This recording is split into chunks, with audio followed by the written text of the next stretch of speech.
It's time to let it flow. It's time to let it flow. Yeah, it's time to let it flow. Yeah, it's time to let it flow. It's time to let it flow. I'm listening to you. I'm seeing what you're doing. And my mind is, I guess that's the tism. I'm like, is there anything in here that's of use? And then it's like, bing, oh yeah, Patreon. Bing, oh yeah, do this. Bing. And it's not because I'm not talking for the sake of talking. I'm making sure I imparted something. So if you choose to use it, there's benefit. There's an energy that's been created, a connection. So if I never see you again, you're not going to be putting negative energy at any point around me or my name. Especially if any of the things I gave you work for you. It'll always just be a positive, and that energy comes back to me. I did so much dirt when I was young, bro. I had to really learn how to manipulate the force in the other direction. And I mean manipulate, nigga. Like, I'm consciously good. Yes. I give a fuck. Niggas be like, yeah, that sounds kind of, what? It sounds what? Like I'm aware that I'm a fuck nigga and I've done a lot of fuck nigga shit. So now I'm going to not be that nigga by any means necessary. He has a conscious decision. So when niggas pretend, I be like, bro, you lying. I can tell you lying because I know you. You a fuck nigga. So you telling me you don't know when you being good and bad? I get it. I don't mince words. I don't waste time. I look at it like this. I could die on the way out of here. Let me make sure this shit meant something. You know, it's crazy. Like, a lot of people don't realize that type of person while they're doing it. It's like they think they're right. They think that what they're doing is the right thing to do. Like, nah, they feel like they're standing on business. They standing on something. And it's all reality. It's like, bro, come on now. You ain't right with none of that shit you doing. None of it. You over there disrespecting everybody. You ain't being genuine to nobody. And it's like, and they don't realize it. In the moment they feel like they right. And then after you, later on in life. Yeah. Because sometimes when you're doing that, it be to the good people. It be the people around you who are really trying to help you out. The people who had good intentions for you. That's who we burn first. Yeah, that's who you burn first. That's who we burn first. That's how you learn. And it's like those people will never look at you the same way again. Nah. No matter what you do, even if you get up and you change, you lost them. I live with that shit. Like, and for me, I'm fortunate enough where I did all this bad shit when I was young. So again, now like 38, because time don't feel real for me, and my brain never processed time. I always talk to people about how do you perceive your life? Like, how do your memories work? And I noticed the unique differences, and I'm like, damn, I ain't processing shit the same as everybody else. Cool. It's not a good or a bad thing. It's an observation.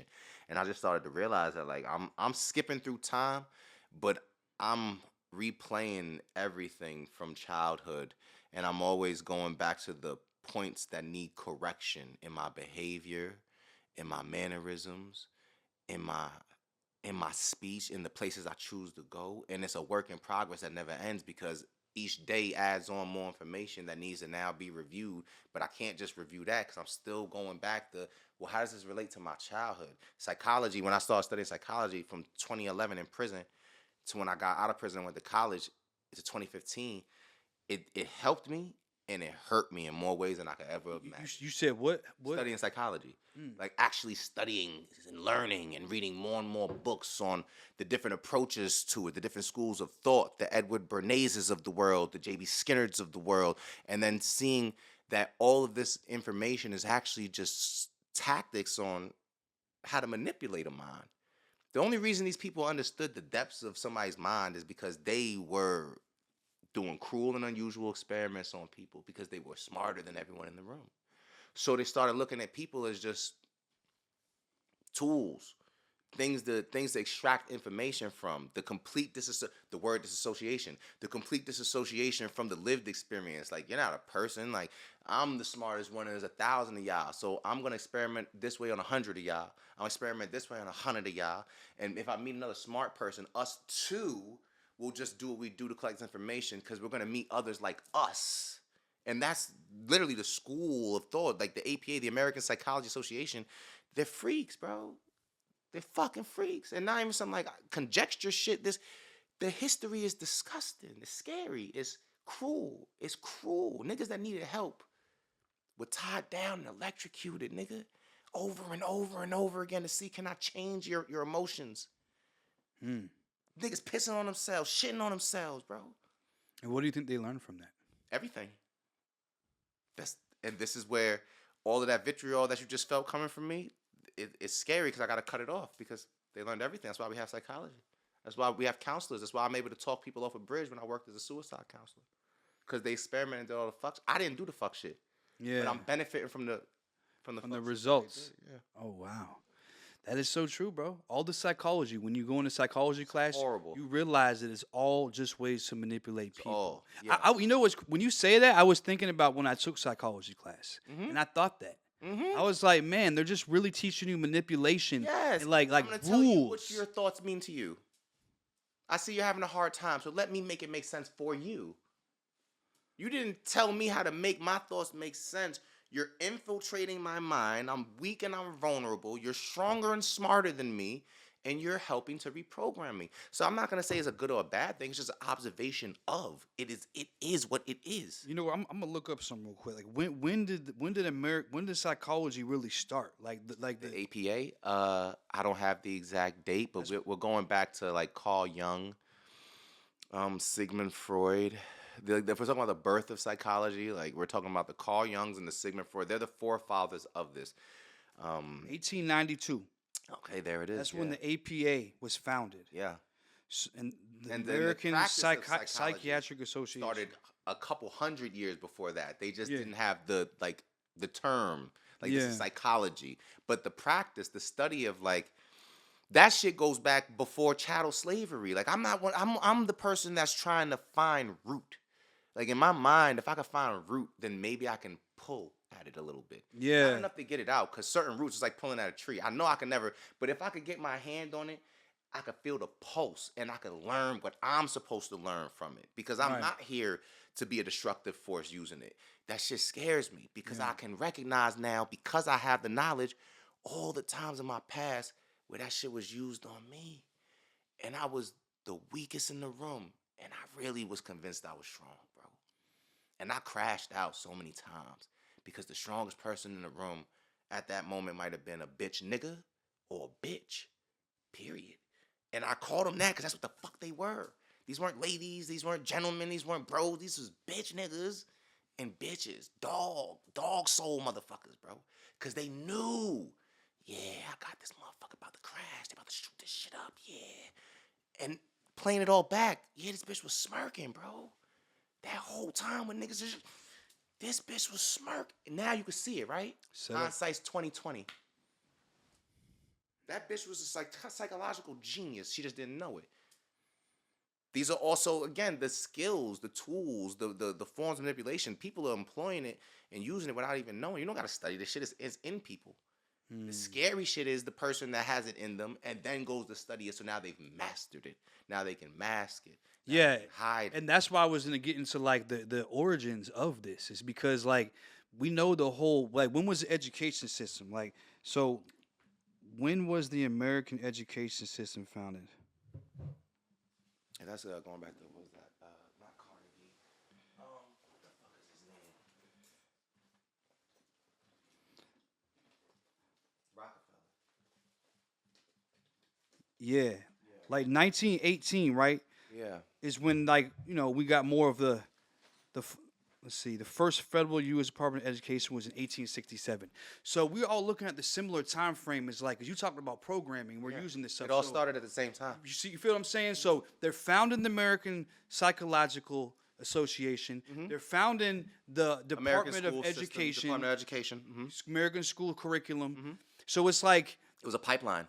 It's like exactly. It was a direct pipeline. A direct pipeline of taking the shit that they're using, they're learning from doing human trials to learn psychiatrics and how to psychology. Control masses. Exactly. And they employ this information into the curriculum, into today's education system, because the education system is built to create employees, right? Worker bees. The perfect worker bees. They don't teach you anything much about how to be something beyond that. They don't teach you anything about finances. They don't teach you about entrepreneurship. They just teach you, because the same things about work, and even with jail too. It's you got to be here at this time. There's the bells. You eat at the same time. And you sit at the tables beside each other. You got to be in class. Everything's timed at a certain time. It's there's the buses look similar. It's everything is similar when it comes to education, and also with working a job too. Correct. And jail. So it's like all these things are similar. It's a programming Yeah. that they put into us. And It's the same start point, and the same start point has the same end. The only difference is there's different routes. So same start point, same end, but in between different routes. As you said, there's the 9 to 5, there's the jail pipeline system, and then there's the military system as well. Yeah. All regimented to have the same type of structure. Yeah. Where a person understands. Top of the morning, this is when you start. This is when you eat. This is when you lay. This is when your day ends. It's the same thing. From prison to school to the military, it's the same thing. So the only way for a country to have a program that's going to work, and school, yes, and school, because that's the start. When I say start point, that is school. Yeah. So just for clarity, start point is school. The end is the end of the game. It's the end of life, you know. But your start point is school for all of us because same start point. We just saying school. we all start at the same start point. yeah, And we're all taught top of the morning, bell, lunch, this, that. It's the same schedule. So then once you go to the in-between, which can start as early as, you know, because people start committing crimes, you know, in elementary school. So from there, you might end up in the juvenile system, but it's a very small departure from the start point. Because if you go into the juvenile system, it's the same schedule. It's the same thing. The only difference is you don't go home. Mm-hmm.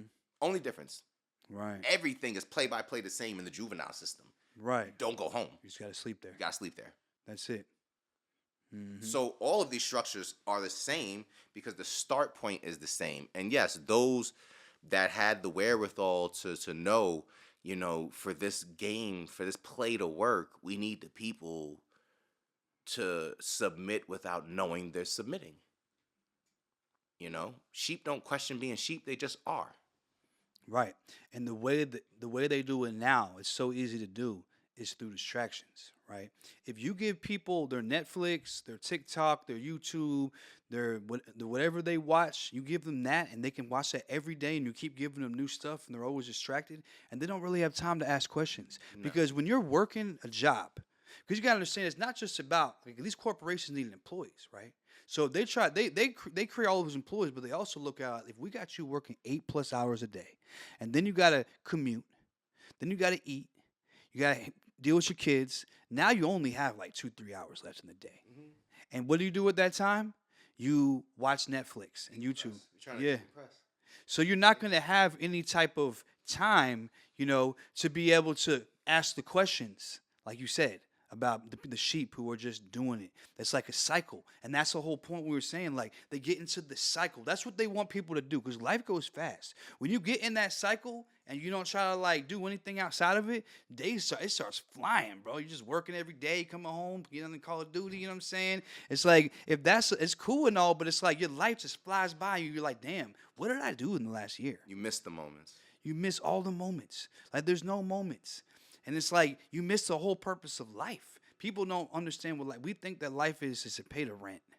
You know, like, that's life now. Every you always see the posts on Instagram. They're like, man, what is this gonna do? Like, I still gotta pay bills. Like, I don't care. I don't want to know what's, you know, all that stuff. I don't want to hear about the earth being flat or whatever it is that you're questioning. Because at the end of the day, they still gotta pay the bills. I mean, that's like, how's that gonna pay the bills? But we'd have to understand that we weren't put here to pay the bills.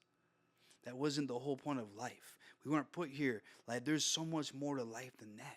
And we talked about it for the podcast when we were talking about God and stuff like that. Like, we got into deep conversation. A lot of times I do podcasts and, like, it'll be like a whole podcast before the podcast. I'd be damn. Same, I'd be like, I should have had the cameras rolling from the minute we got here. Yeah, you feel what I'm saying? Because we had the whole everything going on. But it's like, when we can get into, like, your thoughts on God, because I feel like, and I've talked about this before, but I feel like a lot of people think that there's only one path to God. They think that to get to God, you have to go through this particular religion. They even break it down to a certain church or even a certain preacher. Like, this is the path to God, you know? And it's like, and you know, most religions will tell you, this is the way, you know, like, there's no other way. And I feel like in all reality, there's many paths to God. As a matter of fact, you don't need any religion to connect to God. You can have a very deep connection with God and have absolutely no religion. And by doing so, like you said before the podcast, you said something big. You said the religions are the middleman. Yeah. Like, you have to go through somebody to reach God. So without them, you can't reach God. Yeah, your connection is not valid. And what do you think? Like, what do you think about that? I mean, I look at it the same way I said before we started the show, that's a fallacy. It's needed for us to think that for the religion to hold the power that it holds is needed. That's the faith. That's the blind faith. That yes, I believe that me coming here, that me paying these tithes, that me submitting and coming to this room and going through this method and this methodology and this specific practice is the way. Can't question it. I submit. You have to have that. You have to have that level of submission for a religion to work. For a free thinker, that level of submission to anything other than just God does not compute. It's not even to look at any one particular religion or any one particular belief system, because I think they all have credence, they all have value, they all have weight, and as you said before, I agree with, they're all puzzle pieces to some degree. There are religions that have came and went 1,000 times over on this planet. There are languages that have came and went and died off that we don't know for shit what none of it means. So with that being our actual reality, I think it's strange for any individual to truly adhere to the thought fully that there's one way. I think that's ego. And there's nothing wrong with it. We all have one. But I think when that becomes your play, that's ego. And it's not God if it's ego. That's man. Wow. I like how you just said that. That's the ego. And a lot of people argue with you. They'll get down to trying to argue with you about it. I'll be like, look, bro, you got it. That's only right. At that point, you're right. You're right. You're literally right. You're right. You believe that emphatically? Yeah. Brother, you are right. You are right as hell. And you why? Tell me Jesus in the room and there's that light right there. You about to fight over it. That means you're right. That light to you is Jesus. And I cannot dissuade you. And I'm not here to dissuade you. Exactly. Like, I'm not here to make you not believe. Right. Because it's like this. If that's Jesus to you and that makes you a better person, and then so be it. Ashe. That, I'm not against it. I'm just, I have my belief is very open, just like you said. And this, like we talked about it before, it's like, if we could see religions as different pieces of the puzzle, there's all these different religions, and you piece them all together, and you can get a bigger picture of what really went down. Because every religion is usually based on a certain area of the world, right? Geographic. It's geographic, right? So I feel like God is not geographic. No. God is all. So talking about? How can we act like God is only becoming to one geographic location and saying, oh, this is the only time. Every other time it wasn't legit. It was only legit when he came here. All the other ones were just fake stories. And it's like, bro, what if they're all real stories? Now, of course, we got to look into the possibility of changing, of misinterpretations and the reusing of the same stories, because sometimes it's not even a misinterpretation. If we're talking about the Abrahamic religions, at this point, it's common knowledge that the Abrahamic religions all take the same stories that go all the way back to the Egyptian pantheon of gods. So if these are all the same stories and this predates this, and now we have Göbekli Tepe, which is 10,000 years older than the pyramids, but they have the same iconography and imagery. And so then at what point do we say, oh, okay, it is bigger than all of us? Right. There's more to the story. Right. And it could be much bigger than Earth. Or than this. Maybe there's more Earth than we know. But I feel like if God created everything, why would he only create people here? And it's like you said, like, what is it? Göbekli Tepe. Yeah, it's like in Turkey. That's in Turkey. That's 10,000 years old. And we don't even know if that's true. We only know that it's older than 10,000. It's older than the pyramids. But that's the thing about that, is the only reason they tell us the pyramids are like 6,000 years old is because they don't really know, bro. Like, what if the pyramids are possibly 50,000 years old? Well, 20,000? I think I think at that one we get to just look at again like what they are doing and not doing.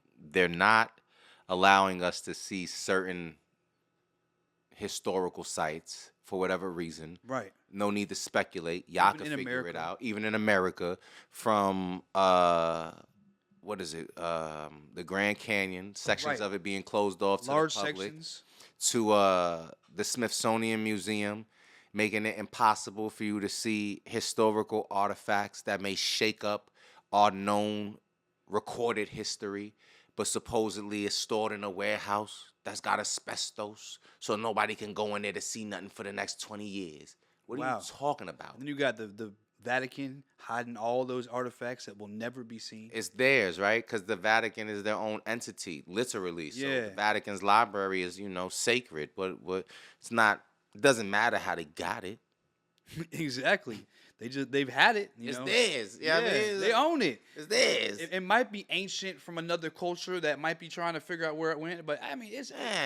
What are you worried about? You ain't had it in this long. Now you looking for it, like right? It's ours now. Yeah, so I get it. Like again, right? We don't want to push too many buttons, so you keep it. Yeah. Do your research, because this is one of them things where it's like these are rabbit holes that once people go down them, it's really hard to look away from. Yeah, I always hear the saying, "Ignorance is bliss." It is. I will say this with confidence. I would take the blue pill. I would take the blue pill. What the fuck are we talking about here? Let's really be clear. You're telling me that I can just live a peaceful life? Peaceful life. Insanity. Peaceful life. Insanity. For the most part, yeah. Most days I want the blue pill. And here's the shitty part. I'm going to get tired of that blue pill life because when you're awake, some itches, and at a certain point you can't take it anymore. And you're like, get me the fuck out of here. Yeah. And then you take the red pill. You realize that you didn't take the red pill. You're like, damn. And then you take the red pill. Then you take it. It's like, and I was going to say that too. You are who you are. Yeah. You know what I'm saying? We can't escape it. And it's like the people, I feel like the people who are taking the blue pill, they choose to take it every day, is the NPCs of the world. Like, they don't see they don't want to see it. They'll argue with you about all this, like what they see in the news and what the government, they'll argue you down like agents, like just coming out and protecting the system. That's because they don't have to see it. They don't have to. You do not have to see it. It is a choice. You don't have to. You could just live the lie, just sit there and just enjoy your life and act like nothing's wrong. Happening. Everything's good. Nothing's happening. You can live that life. And that's okay if that's the life you want to live. But the problem is like when you're someone like me and like you, we're going to ask those questions. We're going to look for, like you said earlier, the roots. Yeah. Like once you start looking at the roots of anything, like I'm talking about the school. We talk about the roots of the school. I'm talking about, we're talking about psychology. People think it's I'm not saying it's a bad thing, but going to psychiatrists and you're like, how did they learn that shit? You know, look at the roots. History. They had to shock people's brains, like you said. Torture the dog shit out of them. Treat them like literal dogs. Treat them worse than dogs. Worse than dogs. Humans. Yeah, worse than dogs. Like that's how they figure you how to figure. Like that's how you fix your marriage. You know what I'm saying? Yeah. This is how we figured out you have mama issues. A bunch of people were tortured relentlessly, and it's like, you know what? Your mom did you wrong when you were 5. It's like, oh, I think we could have got there without that, right? Without that, but hey. Yeah. I mean, there's a lot of things that were created off of some really evil things. I mean, yeah, our Western medical system, the entire medical system, experimentation on people while they were alive to see which narcotic medications worked, what dosages were going to be the ones that work. So how do you do it? Well, we got to test it on somebody. Like, hey, you look like you need some money. I'll give you $500. They wasn't paying them people when Yeah. this shit was happening. Oh, when it first started, when it right. was starting, that wasn't nobody being paid. These were people that were just going in for help, and they were being experimented on, and information was being documented. And then the more information that we take, we now have a data set, and the more data sets that we get, now we're going to have conclusions. The more conclusions that start to get the same, now we have the pattern recognition. Now, okay, well, this is this. How did we get from point A to point Z? A whole lot of fuck shit. And now that we're at Z, everyone's like, why are you talking about? We don't do that anymore. And it's like, nah, we actually still do. Because when they talk about advances in anything, well, how do you think the new study is happening? I don't want to make it too hot, but we all went through lockdown. Yeah. All this information is now coming out to the public. Yeah. I told everybody then, Y'all part of the first round of experimentation, whether you want to accept it or not. I said, guess what? If you don't take it, you part of the first round of experimentation because they want to see what happens to both parties. Yeah. So you in the game. It's like I said before. You in the game whether you want to be in the game or not because you didn't set the board. You're just on it. You woke up on it. That's how it works for us. We woke up on it. And if we're so lucky, we come to when we're woke or whatever they can't even use the term no more because they fucked it up and monopolized it. But when you become aware, self-aware, and you're no longer in NPC mode and you boot into your own body almost like at like 5, 6, or 7, some of us be like, what the fuck is this? And you realize like something's off here. How did I get here? Did I ask to be here? What do you mean I have to do all of this shit? What do you mean it's just do it just cuz? What do you mean? Just because we said. What do you mean? No trials. Nah. It came out within months. No. Like, It's done now. It's already out. We already know what's going on. It's only been out for a couple months. Y'all already have the way to get rid of it. And I was looking at. Did you watch the Dr. Fauci interview? Which one? Not the interview, but when he was on the stand, they were questioning him. Yeah. And he just pleaded the fifth. Well, of course, he has to do that. He has to. He literally has no other choice. He is not an individual. I don't know who does not understand this, and I'm not going to speak to as if I'm trying to speak down to anyone. I'm not. But let's be clear. He is not a person. He is an apparatus. He is an extension of something else. He is the face of. He is the thing that the people can talk about and direct energy towards so that we don't have to direct the energy towards the people that employed him, the unnamed people, the names that are redacted, the people we don't know about. So we keep the focus on the Faucis. That's why they keep putting him in front of us. That's why they put him in front of us in the first place and made him an American hero. The fuck are we even talking about? They made him an American hero. What? Right. He was a sex symbol. Does anyone remember that? He was a sex symbol. When they put him on the yeah, this cover of nigga that was a magazine. sex symbol. They made this nigga a sex symbol. Like he convinced people to put random shit in their bodies and said it was in our best interest. And he's not his own voice. Again, he is an apparatus. He's an apparatus. He's an extension of. He's working for. He's doing as he's told. He has a script. He's reading it. But nah, that's facts. It's like, and that I said the same thing to somebody else. He can't go and talk because he's not the only person involved. It's like if he goes in there and says whatever he needs to say, everybody else is gonna know who's really behind it because he's not the only one. It's like we can't put all the blame on him. He's doing his part. He's doing his job. There's many people to blame. But I feel like during COVID, like he came out there and he said that there's no chance that the virus came from a lab. He said that it did not come from a lab. He had evidence, proof why it didn't come from a lab. Now, the lab that's right in Wuhan, he funded. He's involved with him. That's most likely, in my opinion. I mean, we're just talking speculation. Yeah. That it may have actually came from that lab. And if that is the case, you can pour whatever you want.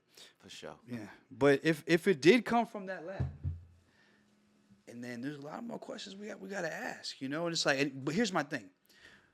If it gets proven that it came from that lab, we're not the only people who's going to be mad. It means nothing though. Because they already know. But no, it means nothing in the sense that like, if right now,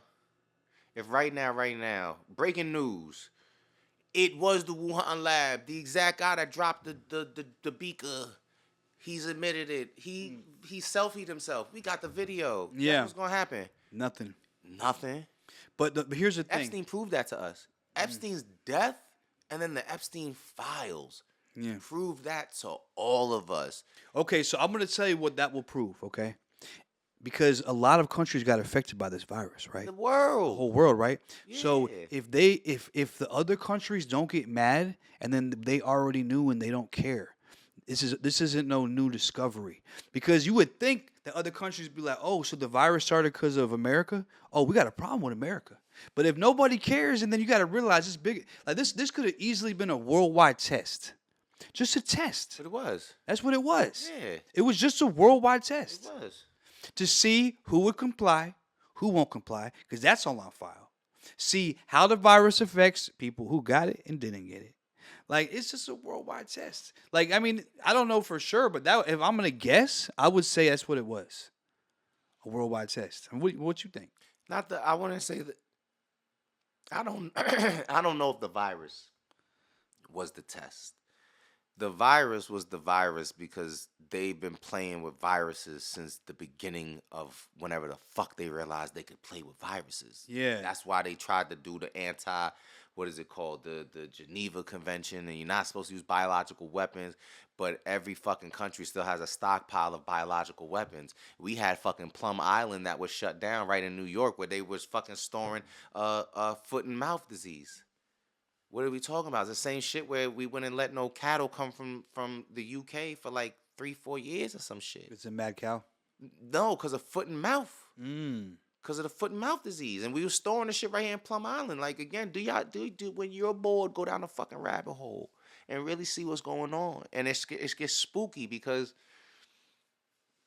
yeah, everybody knows. When I say everybody knows, everybody that controls shit knows. We don't know because we don't control shit.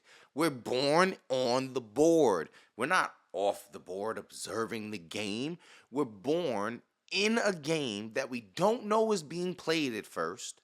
Then we get some tertiary knowledge of the fact that there's a game being played. If we're so lucky, we gain and amass enough resources where now we're actually playing the game. And now you might get some secondary information. But until you cross the threshold where you're some fucking billionaire, trillionaire, you're not primary.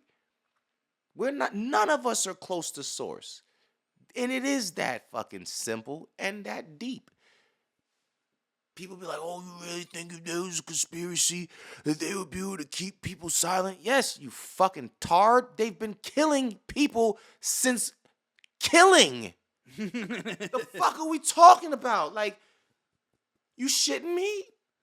What? People kill people over nothing. Literally. In your family.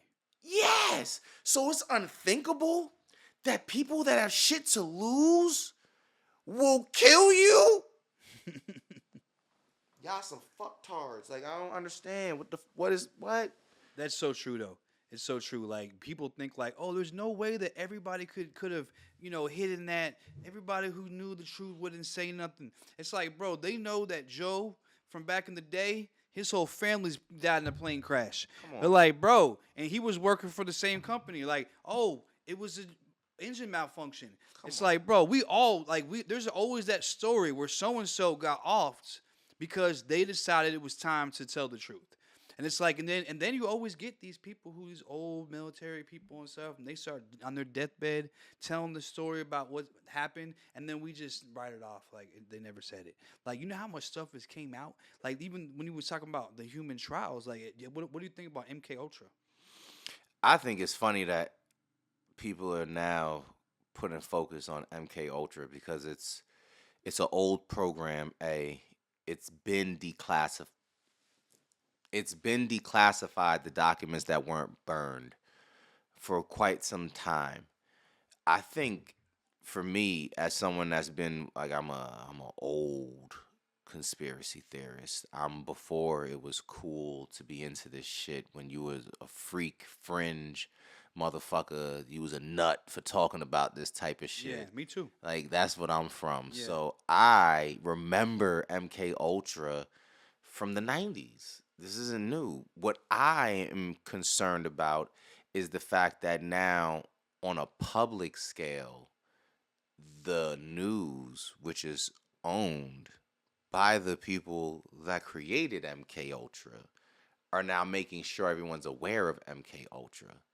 That concerns me. And what do you think would be the reason or the possibility of that? Because they're already past the point of no return. That the program is beyond successful. that the new iteration of the program, which obviously I'm not part of it, I don't know the name. I can't be like, yo, Project duh duh duh. I wish. Actually, I don't, because they body my shit. So I'm cool. I don't know it. But just like everyone else knows about MKUltra, this is a very simple line of thought to follow. Programs that have any type of success do not get shut down. They get shuffled into another program, especially and specifically if there's a public risk, public issue. The public's not going to really be for this one. Yeah, they shift it around. They change the name. It gets absorbed into a black budget, and the program keeps going. For anyone that thinks that's not how it works, they're like, why would you think? What do you know? MKUltra went to Canada. It continued. Kanye West's former personal trainer, I forgot his name. I'm just giving y'all the details. Y'all look it up. His uncle was directly a part of the program. This is public information. The personal trainer is the same one that used MKUltra tactics on Kanye and has publicly admitted to knowing tactics on how to break a person down psychologically through chemical use and through manipulation to make them go insane. MKUltra. Part of the MKUltra program. I'll break your mind down. I'll build your shit up. I'll plant ideas in it. So, yes, these programs exist still. I'm nervous about the fact that they're so brazen now. They're like, everybody, look at MKUltra. Let's talk about it. Everybody talk about it. Everybody talk about it. Why? Yeah. The fuck? Because you're right. I've been hearing about that for a long time. This is nothing. It's not new. There's all these movies and documentaries that have been coming out about it. So much focus on. You said they were talking about the news too. Yeah. On the news, talking on the about news now. So yeah. So there's two different. So what you just said is interesting, and also if you get into like the Charles Manson.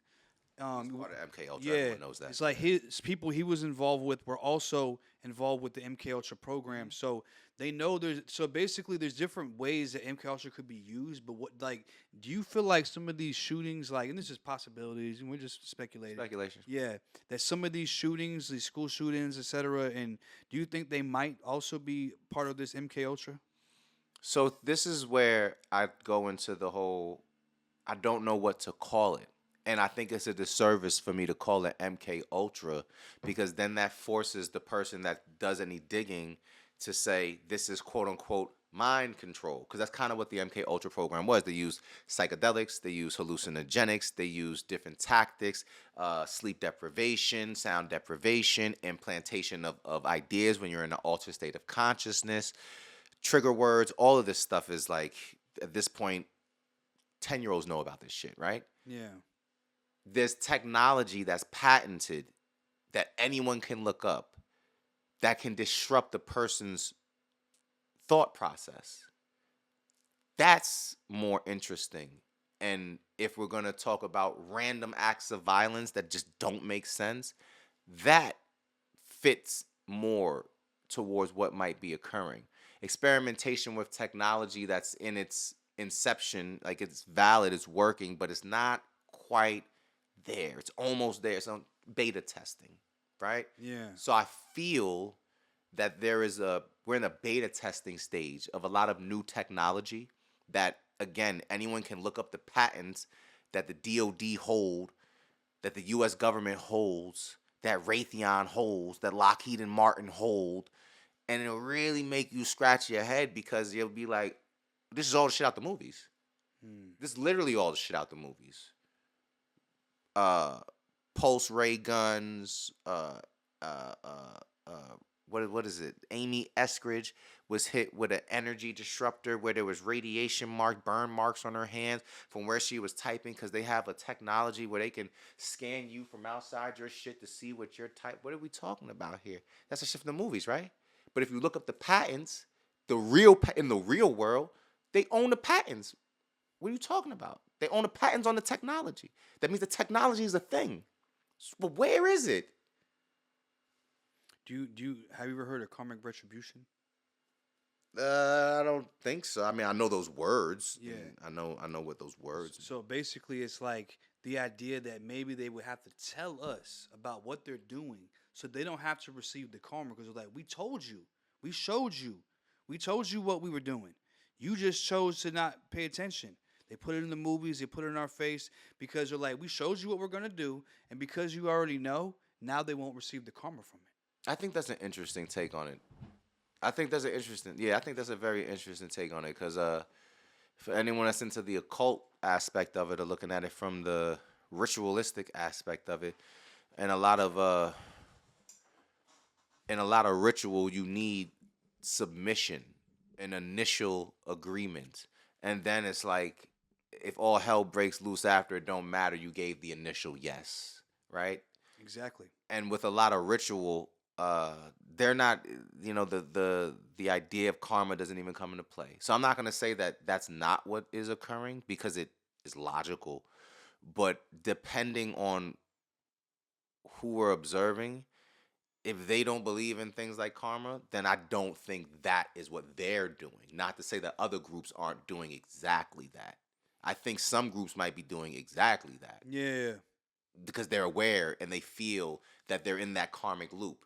But like you said before about these religions possibly having actual credence and everything being realer than we can perceive, because it might just be divided in a way we can't perceive. Fuck. Yeah. Impossible, because I feel like karma also, like, I don't know about you, but I believe in reincarnation. Oh yeah, I think we've been here over and over and over and over. It kind of becomes clear the more years that pass, the more you realize, like, man, this shit doesn't make sense. Like earlier when you talked about the blue pill, the reason why I know I take the red pill is because I think that's what I did every life. I can just tell. We all took the red pills while we're here. Yeah. Good point. That's why we having this conversation. Yeah. But I feel like a lot of people, they probably been living a lot of lives of blue pills. Like they just kept they kept waking up every day taking it. Yeah, like they kept like they had previous lives, and that's who they are. That's what NPCs are. They're people who just chose to just every movie you see, all the people in the background, they ain't the main character. They ain't doing nothing, just going to work every day. Like ain't nothing wrong with that, but those are people who've been living those lives of just choosing to not figure out the truth. And I feel like there's people out here. Like if you're one of people like us, I feel like we've been doing this. In our previous lives, we've been trying to figure it out and tell the truth, and we don't even know who we could have been in our previous lives. But their loop might be exactly the same, and that might be their heaven. There's some people where their heaven is the ignorance. Their heaven is, and absolutely. For them, they're in the loop of their choosing. Like they have the win. They have the win because they already know what's outside of it if they don't take the choice they took. Exactly. Whereas subconsciously. we kind of choose the loss up front, because you're going to lose connection to people. You're going to lose the familiarity of the world around you. You're going to lose yourself. But a part of happiness you do lose. Because it's always on your mind. You're like, damn. Like a lot of the stuff that used to make you happy, you're like, I can't even do that shit. Well, that's nihilism. And that happens to everyone that wakes up in the beginning. What is it called? Nihilism. Friedrich Nietzsche spoke about this, and the nihilistic view is that once you realize nothing matters, nothing matters. Wow. Nihilism.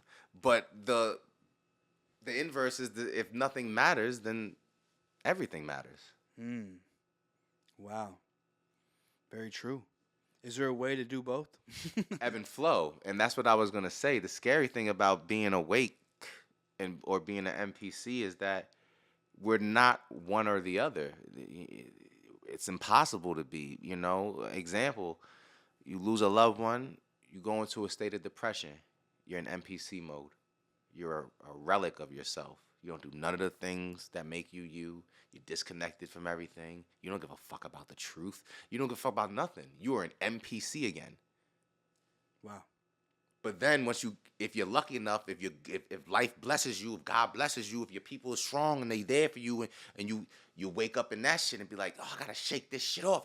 This ain't me.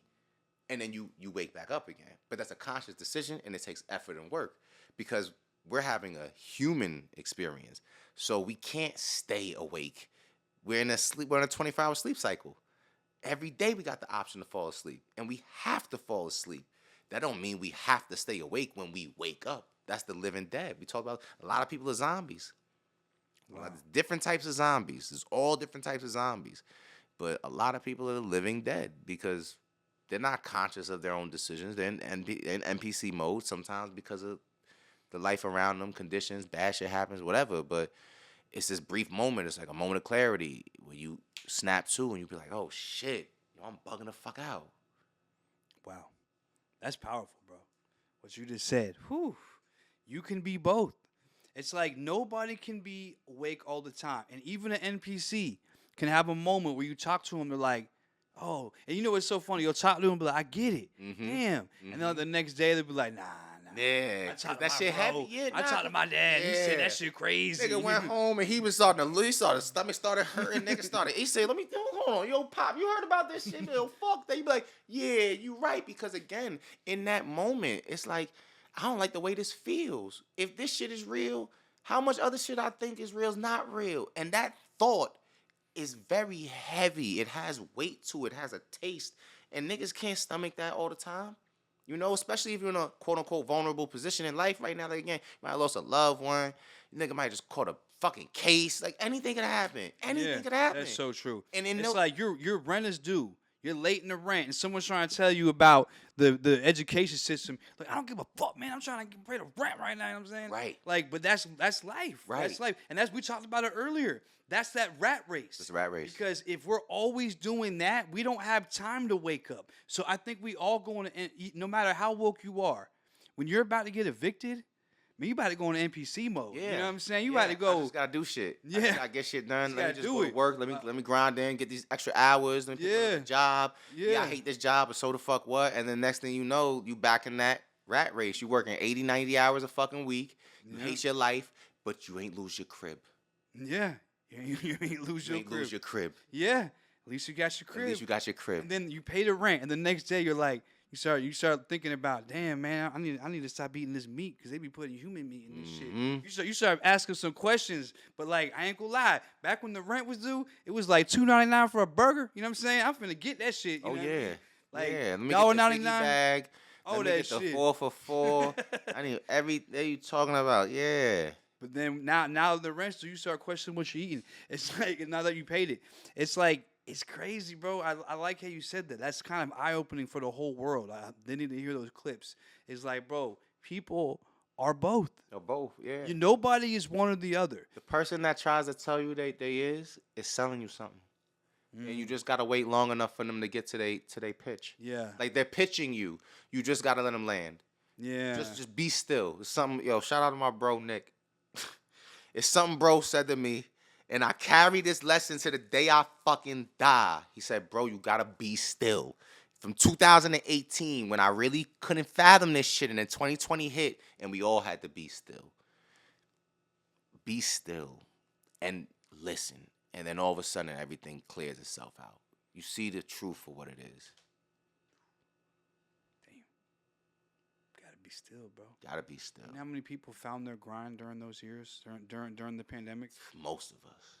If you didn't find your grind, you lost yourself. Yeah, you lost yourself. You lost yourself. Like most of us figured it out. I mean, I figured out grinds with an S. You know what I'm saying? Like I figured out multiple hustles because at that point I couldn't do what I've been doing. Of course. And I was like, changed. And a lot of us were on the shit. We already had shit popping, had some shit going. We're like, all right. I'm going to take this energy, put it into something else. And there were so many new things that opened up. And the thing about it was a lot of that stuff still is open. You know, a lot of it, like you had to go online with it. Yeah. So you had to figure out how to make online work for you. The whole world. You can't pull up. No. You can't pull up. So how can I make this shit work for me? And I mean, for me, it was great. But for a lot of people, it wasn't. It wasn't. But that was that test. Like you said, you got to be still. I'm at the crib. Can't really go out. You know, if me personally, I was out. I was going to the store. I wasn't wearing no mask. But, you know, everybody's different. But everybody's different. But we're still. Because no matter how much motion I'm trying to do, everybody else inside. Yeah, the world shut down. So what can I do? Outside by yourself. Exactly. You're outside by yourself, bro. Like, there wasn't many people like me. No. So it's like, I'm over here like. You were scattered. So even if there was, you wasn't near them. So it was, you felt isolated. Super isolated. And your boy's right about that. You gotta be still sometimes. Yeah. Man, we jumped straight in this podcast. We didn't even introduce you or nothing. You know what I'm saying? That's how you know it's a good. Yeah. That's how you know it's a good one. I didn't want to cut off the conversation. Be like, hey, let's It was flowing, yeah. Yeah. Like an But introduction. that's but why it's now called we Let can- It Phlo. Let it flow. Yeah. Go ahead, introduce yourself. I'm honored to be here. I'm Kyd Works, the Wolf, doing what I do like I'm doing it for TV. Glad to be here. Broken Mirrors 818. Shout outs to the family. Asor, Nick Price. The price just went up. Jamal Ray. I still need that collaboration album, nigga. Go finish your fucking verses.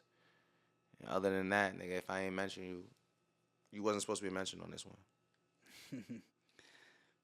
So, how long you been making music? My entire life.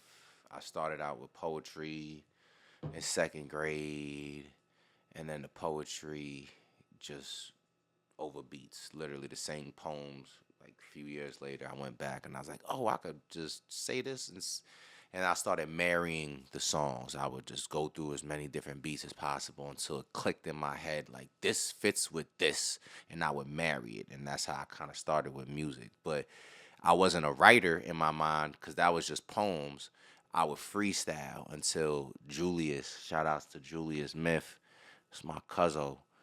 He literally sat me down and taught me during summer school how to write song format, 16 bar count, He was like, yeah, your freestyles, the energy is there, everything is there. But he's like, if you could channel that into your writing, man. I would have told you the same thing. And I'm grateful for it. I always give him that credit. Like, I never lie about that shit, because anything I've done that people feel is spectacular or worth mentioning with a pen, it did start from that point, because I really was anti-writing shit. I was like, yo, fuck that. Fuck it. Take it. Let's go, nigga, run the beat. Like, if I don't like the cut, nigga, run it again. Over and over until I like it. But he was like, bro, you just burning out. Like, have you ever tried just doing like bar for bar? What you mean? Like punching in every Oh, bar yeah. or two? I hate that. Yeah. I can do it, but it hurts me. Yeah. Like, and when I say it hurts me, I'm not even trying to exaggerate. Like, it hurts my head. It Yeah. makes my head hurt. But see, when I do it, I'll do it like freestyle. You know what I'm saying? I can do it freestyling. I can't do it with written. It makes my head hurt. Oh yeah, not with right. Yeah, I cannot No, I'm punch talking in about with no like written shit. Just recording. Or you might do more than one bar, but you do at least one bar, maybe two bars. Oh, for the freestyles? For I could do that for freestyles. Yeah. But see, usually I'll probably end up getting probably a good 8 to 12, maybe even a full 16 before I got a punch. Yeah. And then I might slip and I'll be like, yo, hold on, run that shit back real quick. Or I'll be like, yo, take me back 2 bars. Like, I don't like them last 2. And then I'll just jump right back in. But see, yeah. especially when I'm doing melodic shit, because like when you punch in every bar freestyle melodic, you can get a lot of more changes in your pitch and your melody. Sometimes Your range. Your range, because like when you're just doing like 8 bars straight, it's kind of hard to change your range a lot when you're going straight through. When you punch it in, at least for me, that's how it was. But I mean, I usually write though. Like I usually write but all the songs that I freestyled were like that. They were like mostly punched in melodic. But when I'm actually spitting, I think it's better for the melodic though. That do make sense. Yeah. Like when I'm spitting though, I like to write it. Yeah. Yeah. Like I could freestyle it, but I just feel like I get more bars, when I write it. And I'll usually do like 4 bars at a Get your time. story out. Yeah, exactly. But I'll usually do 4 at a time just because I just want it to be as strong as possible. And sometimes when you get I be smoking. You get about 6 bars in, you start running that breath. Next thing you know, it ain't as strong as the first. Freestyling is a whole skill set. Yeah. Shout outs to Charlie Clips, one of my favorite battle rappers, one of my favorite freestyle artists. Freestyling is not only an art form, but it's like a specific subset of the skill set of rap that not everybody does, and you don't have to do it. Like, I'm not one of I hate niggas that be like, yo, if you can't freestyle, bro, you not really a rapper. What the fuck does that mean? But you're from New York, right? Yeah. That's like a New York perspective. No, that's a select people perspective, because there's a bunch of niggas in New York that don't freestyle at all, and they got bangers. Yeah. A Boogie with the hooky. When the last time you heard A Boogie freestyle? Yeah. A Boogie, a multi-platinum artist. Mm-hmm. You're from the Bronx. It's Highbridge. Right. So, I guess I really meant to say back in the day. oh yeah. No. We talking certain the 90s to I was about to say like by 05 it was ending. It was dying out around 05. Because I mean, it's true. Like I'm not even the best freestyler, and that was probably one of the things that drew me back. Yeah. Like because when you are an artist and you're trying to break in the industry, it's like if you can freestyle and you're good at it, it's gonna help you. It's gonna help you, bro. It's gonna go a long ways. It's gonna help. Radio stations gonna be calling your phone, having you coming up there doing. That's gonna get you in the interviews. Yeah, but those don't be freestyles. Those be memorized verses. Most of the time, there's very few people. Riff Raff went up there and freestyled for real. Yeah. Every time Riff Raff go up there, this nigga freestyle for real. I love Riff Raff. Charlie Clips went up there freestyle for real. Like Charlie Clips will start rapping about the Crown Royal bottle, the shirt you wear. He'll make sure you know there's no chance this are written. He'd be like, just walked in the room, do like. So, and maybe, and this is what I'll give credit to like a good writer. Maybe they so prepared like a chess player. They're like, I got certain bars ready in case someone walks in the room. I got certain bars ready if there's liquor in the room. You see what I'm saying? But it's still freestyle. Like, I gotta fill in these blanks. So even if he came prepared with some words, you still got to fill in all them blanks. There's very few people that go up there and risk. Because the image we was talking about before, when people got millions of followers, they don't want to look bad, bro. Yeah. Nobody want to look bad. Not nowadays. Right. Oh, I fucked up my words. Oh, no. Oh, right. Exactly. And back in the day, you can go on a radio show and do a little freestyle, and there ain't no footage, right? No footage. No footage. No footage. So they can't really get you. But now it's like that shit's going to be forever in the bank. They filmed it. It's on there. You can't get rid of it. Like, I remember that one time you freestyle, bro. That shit was crazy bad. Blackberry Drake freestyle. Exactly. Right, Drake could never take back live the it down. fact. It's never going away. And it's you know what? It's never going away. That's the crazy thing about it. That was You said Blackberry Drake. Blackberry So Drake. you know what that means? That means that it was literally like if it was like a year before then, there may not have been footage because after a couple years, like two. Yeah, couple years, right? And if it was, it'd be so bad, you know. But it's like after that age of the BlackBerry is when everything got filmed, though. You know, like they may have had cameras, but they weren't filming everything, right? They might have got audio of it. Yeah, but they didn't know depending on where you was at, everything was not being filmed. Exactly, around that time. But it's like give it a couple years after that, you can't escape cameras. You can't escape it. So if he would have just been on the mic, right? We don't even know how many times we heard freestyles that we didn't see footage if they were holding a notepad. You wouldn't even know. Yeah. Unless the podcast popped up later, and you know the interviewer was like, "Yeah, man, like I was there. They had the notepad. Yeah. Nobody knew. Yeah. But it's like, but we knew that Drake came out. He's a new artist. He pulled out the BlackBerry, and he freestyled on the air. And read verses off. Read it right off his phone. But that was honestly, if we being honest, that moment was a part of the shift of people performing a written verse a freestyle. Because before that, there was no freestyle that was supposed to be written. Right. After that, it was like, oh, all right, yeah, you memorized, you ready to do this freestyle. Then at one point they tried to call them free verses. That kind of, it didn't stick. And then people talking about free verses.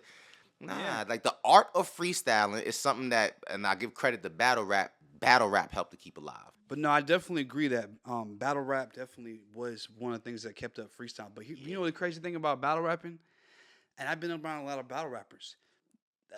Most of that shit is written. You know what I'm saying? No, it is. No. All of it is written. Exactly. All of it is written. There's only a few people who actually freestyle, and they're known for it. Like, they will switch it up. They will toss out a written verse if they feel like they losing a battle and freestyle. Charlie Clips is really always going to be the go-to because him and O Solo.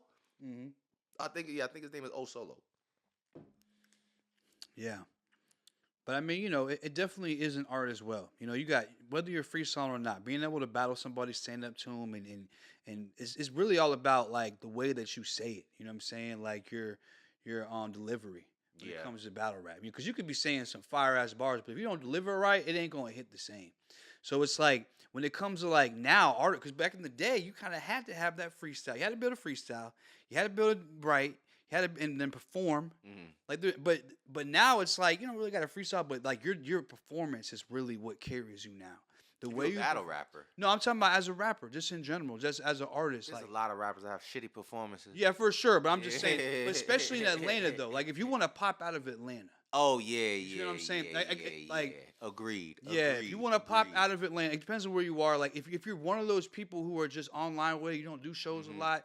I mean, you might not need a good show, but Look at Dax. it's gonna show. Yeah, exactly. But look at Dax. Like Dax has a following. He has a cult following. I'm not a fan, but credit where it's due. He utilized YouTube and whoever his distributors were, whatever he was doing. I think he was using the CD Babies, the Tune Cores, the Distro Kids. But he's fed himself and kept his career, good, bad, or ugly. He's kept his career going off of just delivering what he delivers. Yeah, online. YouTube. Like a lot of people, can get away with that. But I'm just saying, if you come to Atlanta and you're trying to do something out in here, actual Atlanta, it's like you looking at you. Yeah, if you got a good show, it goes. That's one of the things that had me. It's like I'm a white boy. I'm up there going crazy, just jumping around, doing all this crazy shit. Energy. And they're like, damn, you know what I'm saying? So that's what was getting me like notoriety out here, So that's what it takes. But it just depends. But if you can go on the road, because a lot of one of the routes to get out there is to get on the road with the art. You know what I'm saying? So that's also your show. But there's a difference between performing at a club and performing at an arena. Yeah. You see what I'm saying? World of difference. World of difference, right? So if you're able, stage, all of that. Oh, exactly. Like any bigger stage, but it's also like the vibe. You know what I'm saying? When you're at a club, man, you go in there, you turn it up. Like it's easy to connect with the people. Yeah. But sometimes when you're at sometimes it depends on the club. Club, I feel like even though it's loud, it's intimate because I'm going to end up parked in the VIP with, if I did it right, the right people. And then I'm going to look for my moment when I get in their ear. Yeah, bro, let me get your info real quick. Yo, tomorrow I'm going to hit you. And then it's on me to follow up to make sure I build the relationship. That's right. With the festivals and the bigger shows, you got to move fast because everything is happening backstage. And obviously, if you're there to perform, you're going to be backstage for it. And then you got to look for your moments of the in-between the performances, the in-between the press, the in-between the do, and then make all your connections quick. But you also got to know how to move in a way where you're not disturbing nothing that's happening so that niggas don't end up saying, yo, whoever the fuck that was, keep them the fuck away. Yeah. So it's like a fine line. You got to learn. And I'm giving y'all gems right now. Very true. I'm giving y'all gems right now in case you're trying to get into this shit. You've never been backstage and there's etiquette to this shit. And motherfuckers will know if you green, you a novice, or you just shouldn't fucking be there. It is based on how you move, how you approach them, and how you spoke. They will know. Somebody taught you this shit. Well, who the fuck is this? Yeah. And that'd be the worst when you just see niggas just ignore your shit and look to their mans like, the fuck is this? That is some gems for real. Like there's a way to handle yourself at the club too, though. At the club, 100%. Yeah. You gotta have I think it's scarier at the club. Scarier at the club because that shit could go left.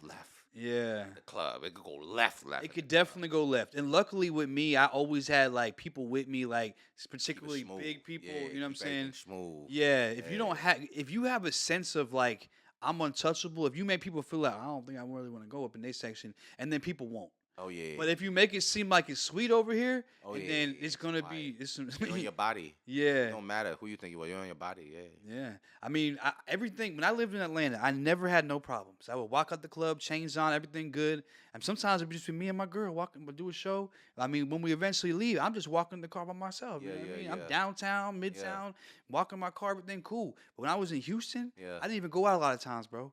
But I was out there. I had a chain on, had my name on. I had just got it. My girl just bought it for me for my birthday. That's what's up. And I'm walking out the club, and they pull up on us. Dude pulls up. They jump out the car. 3 guns. Dude puts the gun right to my chest, snatches my chain, takes my girl's purse, grabs all my shit in Houston. And I'm just literally walking to my car. And I'm just like, yeah. I realized it'd be different. Yeah, different Houston places. like that. Yeah. And I also realized I had a respect in Atlanta. You know what I'm saying? It was the way we moved, it just, people recognize it. So it was when you get into a new city, you got to be careful how you move. Oh, you know what I'm saying? And you get comfortable in your city.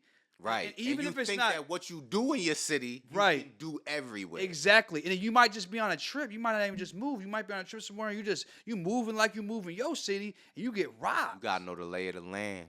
You gotta know, and that's something I learned. Like I consider myself a gypsy. I know some people, depending on where you're from in the world, that term might offend you. I'm not saying it offensively, you fuck. I'm a gypsy. I'm not calling. I don't give a fuck how y'all feel. I am a gypsy. I'm the gypsy king. This country is mine to roam. This planet is mine to roam, as it is yours. If you choose to accept, do so. If not, don't. I don't give a fuck. But I'm a gypsy, man. And I have really come to realize that the easiest way to move around and never have an issue is to just move around and want for nothing as you move around, and don't try to disturb the energy, because certain people, we naturally do it, right? So you got to go out your way to not disturb the energy, which is a task for us, because it's like, well, I'm just being me. But you being you at your regular 100 is like 1,000 for other people. It's too much in certain areas. It's like a bright light in your face type shit. So it's like, I learned early, and I think I'm grateful. I think it's because of group home and because of prison and because of just fucking up, literally just being homeless. You see how sharky the world really is, like how sharky and devious groups of humans, and all it takes is two of them to get together. And it's like, what the fuck is going on? Why is the energy like this? And then you see a nigga stab. I'm like, what the fuck was this? Oh, sneakers. What? So when you see enough of this shit, and it's like what you had your experiences, it sharpens your senses and it hardens your heart. It does.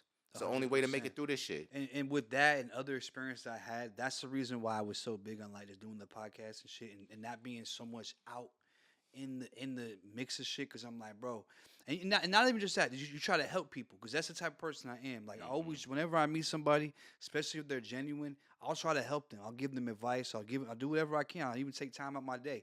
Yeah. But like, you get burnt a lot. Oh yeah. You know what I'm saying? Yeah. Oh yeah. So it's like, oh yeah. So I realized that, you know what? I had an experience one time. The last time I tried to really help somebody, I was like, you know what? And I'm still open to doing such shit for people, but it just depends. I'm more careful with who. You have to you know? be, yeah. But it's like discernment. I had to learn better discernment. You know what I mean?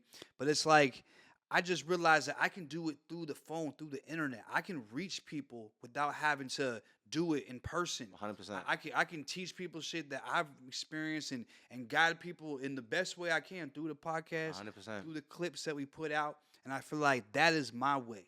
And I feel like we all have our way. Mm-hmm. All these conversations we have are important, because a lot of people don't have the conversations that we just had about the world, what's really going on. Because, like, bro, and that's only for the people who are ready for it. Like, you said something powerful right there where you just said that not everybody's ready for all that energy. They don't want that shit, bro. They don't want it. Like, they don't want to realize the truth, because the truth is a weight. It's like the more truth that you know, the more heavier it is to move, the more weight that you carry. Yeah. There's a burden behind truth. There's a price for truth. Yeah. And the price is it's going to be on your mind, bro. You're going to be up late at night, not able to sleep, thinking about what they did in them files. Yeah. You're going to be just like, bro, I got to talk. I got to figure out how, like I want how do I do something about this? Exactly. I was just about to say that. You know how many videos I have on my phone where I went off crazy? But speaking the truth, and I didn't post it because the algorithm. The algorithm, yeah. It's like, bro, I want to just reach the people, and every time I do go hard, something happens, right? They taking shit down, TikTok, misinformation. It's like just always something happening, demonetizations, deleting pages. I'm on my 3rd Instagram. Patreon on the way. Yeah, Patreon on the way. Because and he's told me that before the podcast about Patreon. Y'all heard the beginning, we were talking about it. Because I want to be able to just speak freely. Really say, and I don't do it for the money. That's the thing. You know, there's always, just to get the information out. Yeah. It's like we have to make some money to survive. You know what I'm saying? It's like we can't. I'm not even being greedy. Just give me the basics. Exactly. Basics. Like, I got other things I do in life that's going to make me the money, the millions, the shit that I'm looking for, right? Yeah. You know, but the shit that I'm actually really passionate about, and the shit but for the world, the shit I'm trying to give to the world, if you can just give me the money for my time, you know, like from the views, from whatever, then I will be happy with that, and I will keep going. Even if I make $0. So that's the thing, because I'll still do it. And that's why I say to God, like, God gives me so much. Abundance, right? It doesn't happen right away. And there's things that we have to change. At the beginning of the podcast, we were talking about that, where it's like if we don't change and let go of the old ways of who we are, Can't receive what's coming. we cannot receive. And you know what? Another thing is, if we don't change who we're around, because the reality is, when we have people around us, it could be a girlfriend, it could be a friend, it could be a family member, it could be even your own child. It Usually is. Usually is People, someone. places, things. Yeah. If you don't change your surroundings, God can't bless you. The reason why is because if they're doing wrong stuff and God gives you that blessing, that only empowers the people around you too. Because we all, especially because God knows you're genuine. God blesses you to be a blessing to others. Exactly. He doesn't want you to bless others that aren't ready or deserving of the blessings. So Well, that's why you don't receive your blessings until you're in the proper place with the right people and it's the right time. People, Exactly. places, and things. yeah, people, places, and things. It's like that's the reality of it. So we have to change our surroundings. We have to change our mindset. We have to change who we are. This isn't a religious perspective, but religious will teach you this. This is just this is God's language. This is what He does, and He will guide you. He will guide you to be better. He will be your GPS. He will show you the way. But we don't want to answer. We don't want to listen. We don't want to. We don't pick up the phone. Because we don't have to. Because we don't have to. It's choice. It's the gift. And I said that in one of the songs I did. Like, we don't have to do what God says. We have the ability to just keep sleeping. Ignore the call. That's it. You knew at that time He was trying to get you to do something. And it's like, and it might have been financial, it might have been whatever, like helping somebody. But you know what's crazy? Like, those people that hit you and they need some money or whatever, and then there's somebody who, there's different people. Some people, you kind of know who you shouldn't give the money to. But if it's someone who legitimately needs it, right, and you give it to them, a lot of times you end up receiving it back, sometimes in multiples of what you gave. Yeah. And it's like, and sometimes you get nothing back, and you give without expectations. But you're supposed to, right? And the reality is, we cannot give to everybody. We can't always say yes. No. But you kind of know. You're enabling if you do that. Exactly. Mm-hmm. But sometimes when someone's hitting you and you kind of have that feeling on your conscience, you're like, I think I should do it. That's the spirit. Yeah, it's like, I don't really got it like that, to be honest, at this moment. But to be real, something's telling me I should do it. I'm going to just do it. Fuck it. And a lot of people don't. And then that be the That's the blocking. call. That's the call. That's the call. But you know what a call has? An answer. An answer, yeah. So there will be an answer, and we can't expect it right away, but it comes. It's like it's just the whole purpose of life to me is to help other people. I agree. To be of service, yeah. To be of service. Jim right? Rohn spoke about that. So it's one of my favorite minds of all time. If you've never listened to Jim Rohn speak, that motherfucker will put you on a path to your first 100 million. Someone else brought him up in the podcast. I promise you. Shout out to Lil Mike. He's a streamer. He brought up him too. Shout out to Lil Mike. You on the right track if you listening to Jim Rohn. That when people ask me who my mentors are, I have living mentors. But before my living mentors get referenced, the mentors that got me to the point of looking for the living mentors get referenced. It's the Jim Rohns, the Earl Nightingales, it's the Carl Youngs, it's even the J.B. Skinners, and these maybe shouldn't be my mentors, but based on how I operate and what made the world make sense to me, their minds, their ability to see, perceive, and articulate became a fucking northern star for me. That shit saved me from me in many ways. The person for me was Joe Rogan. I think he was that for a lot of us because at one point he just started opening up doors for us. So he became the in-between. Yeah. And he became the in-between to the unknown.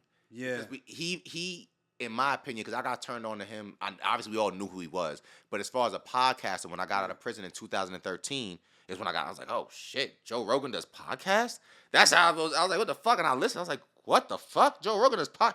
And it was always a different take or a different mind or a different thought, or when he would have on the author of, what's the name of the book? Fingerprints of the Gods. Yeah, what's his name again?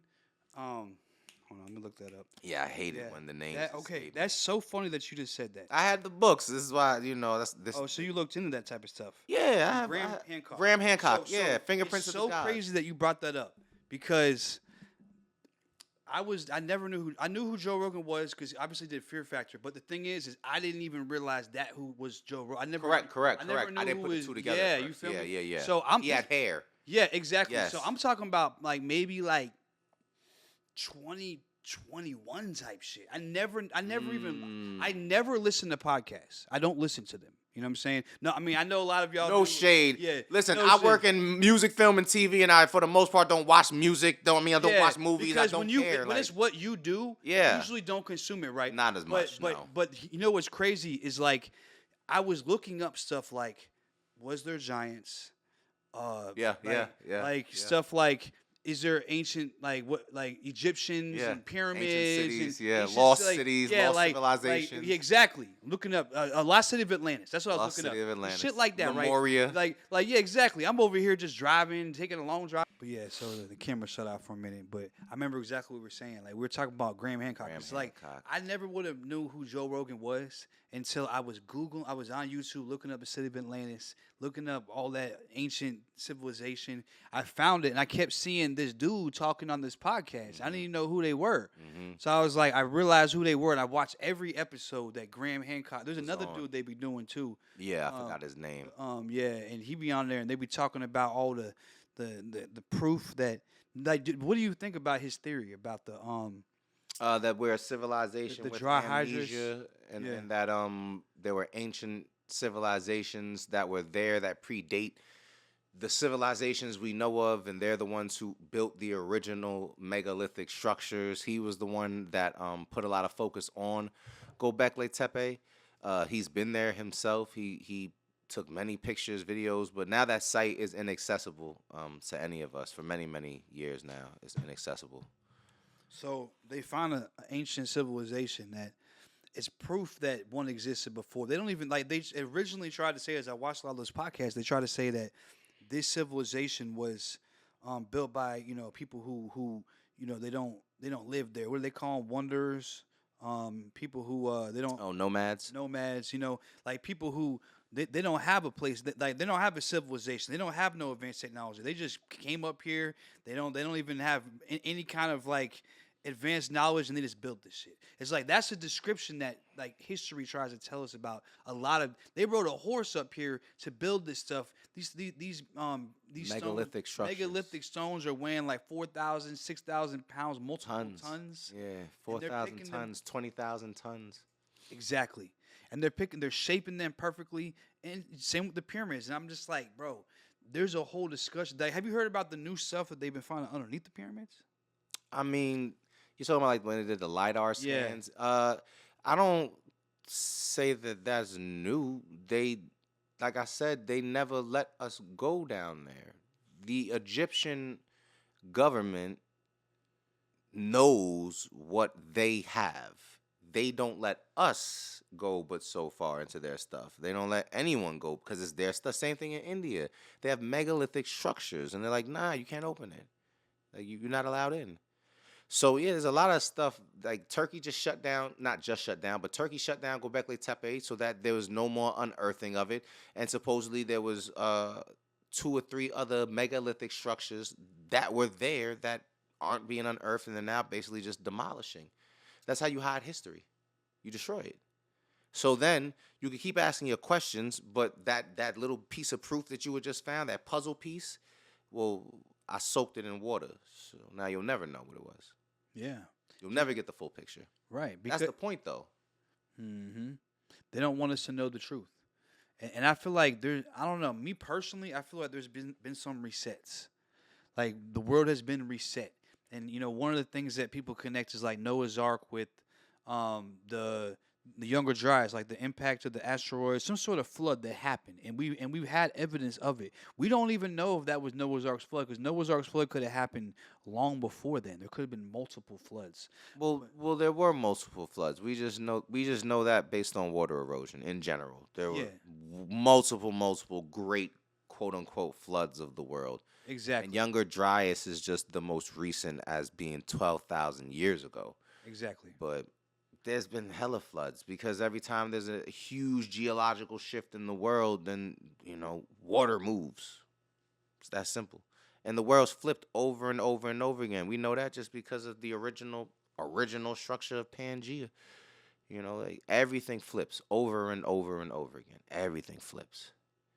And we'll never know what was here before us because we can only go so far down into our soil. Right. So again, at this point, I don't think it's a matter of knowing the truth. There's so much truth, and all of it's fractured and scattered, that no one person is ever going to really be able to put the picture together. And if you do get close to it or start to make some type of sense about it, they're going to shut you down. If your voice gets too big and they can't shut you down, they're going to make you look crazy as shit. If they can't make you look crazy as shit, something bad going to end up happening to you at some point. Yeah. This shit is just, and this is a tale as old as time. Like, again, Exactly. those that don't want to know this shit don't know it for a reason. This shit is stressful.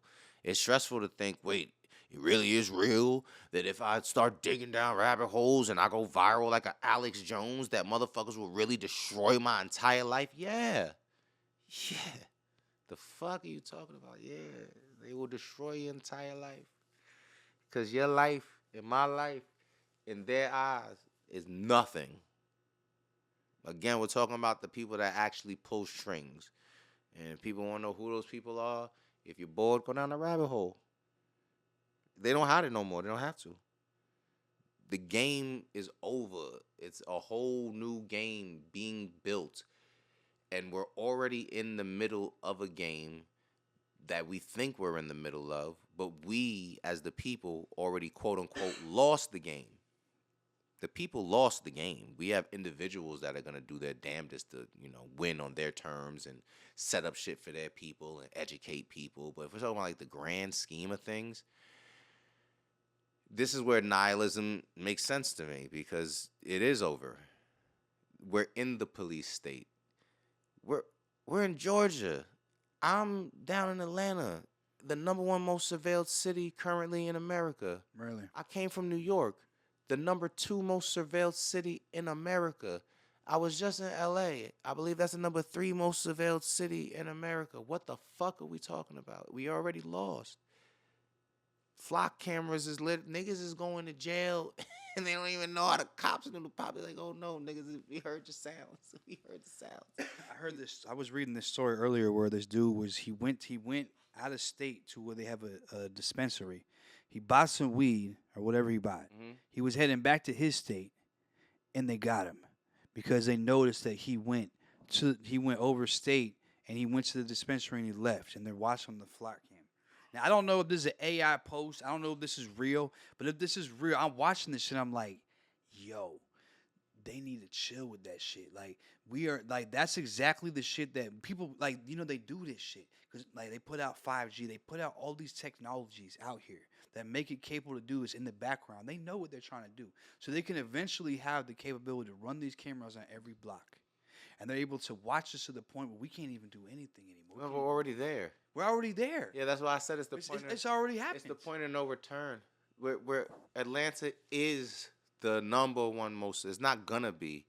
It is. I'm in DeKalb. I'm in DeKalb County. Yeah. DeKalb County is Flock Central. Like, again, if y'all are unaware of what's happening right now with Flock, wow.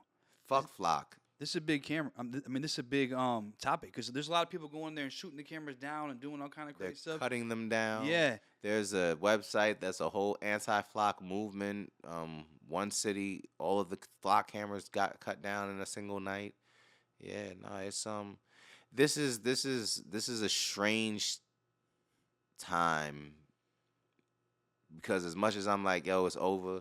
There's always that, I guess, glimmer of what we would consider hope in my mind. That, yeah, people could still turn up and change it. But it's like, what would it take? Like, what would it take in this day and time? Like, people used to stand up. Mass unification, which is impossible because they already won. Yeah. They have it separated. All they do is We have push. it separated. Yeah, we have it separated. Yeah. That is absolutely true because it's a choice. They just gave us the tools. Yeah. They gave us social media. Yeah. But again, I talked about the whole psychological aspect of it. The Edward Bernays is the Sigmund Freud's, the Skinners, the Youngs, using this information is for one reason, to reroute a person's thought, to change your feeling, to make you feel. You know, how do I make you buy based on an emotion? How do I make you protest based on an emotion? How do I make you say, fuck this presidential candidate based on an emotion? Well, if I understand your psychology, then I can fuck your emotions up in a million and one ways. And all of these apps play on all of our psychology from every level, from the subversive level to the direct in your face. You see it as an ad. I know this is an ad. It's happening in all ways, always, all the time, and there's no escaping it. That's why I say they won already. Yeah, that's interesting because as a content creator, like when you create this content to go viral, a lot of times you find a way to play on that. Yeah. You find a way to play even some of the clips that end up going viral. It's playing on something that makes people question psychology. It makes them like, it goes against what they believe. It makes them, they have to watch, they have to comment, they have to respond. It's like, even we are all do it, right? But they're just the masters at it.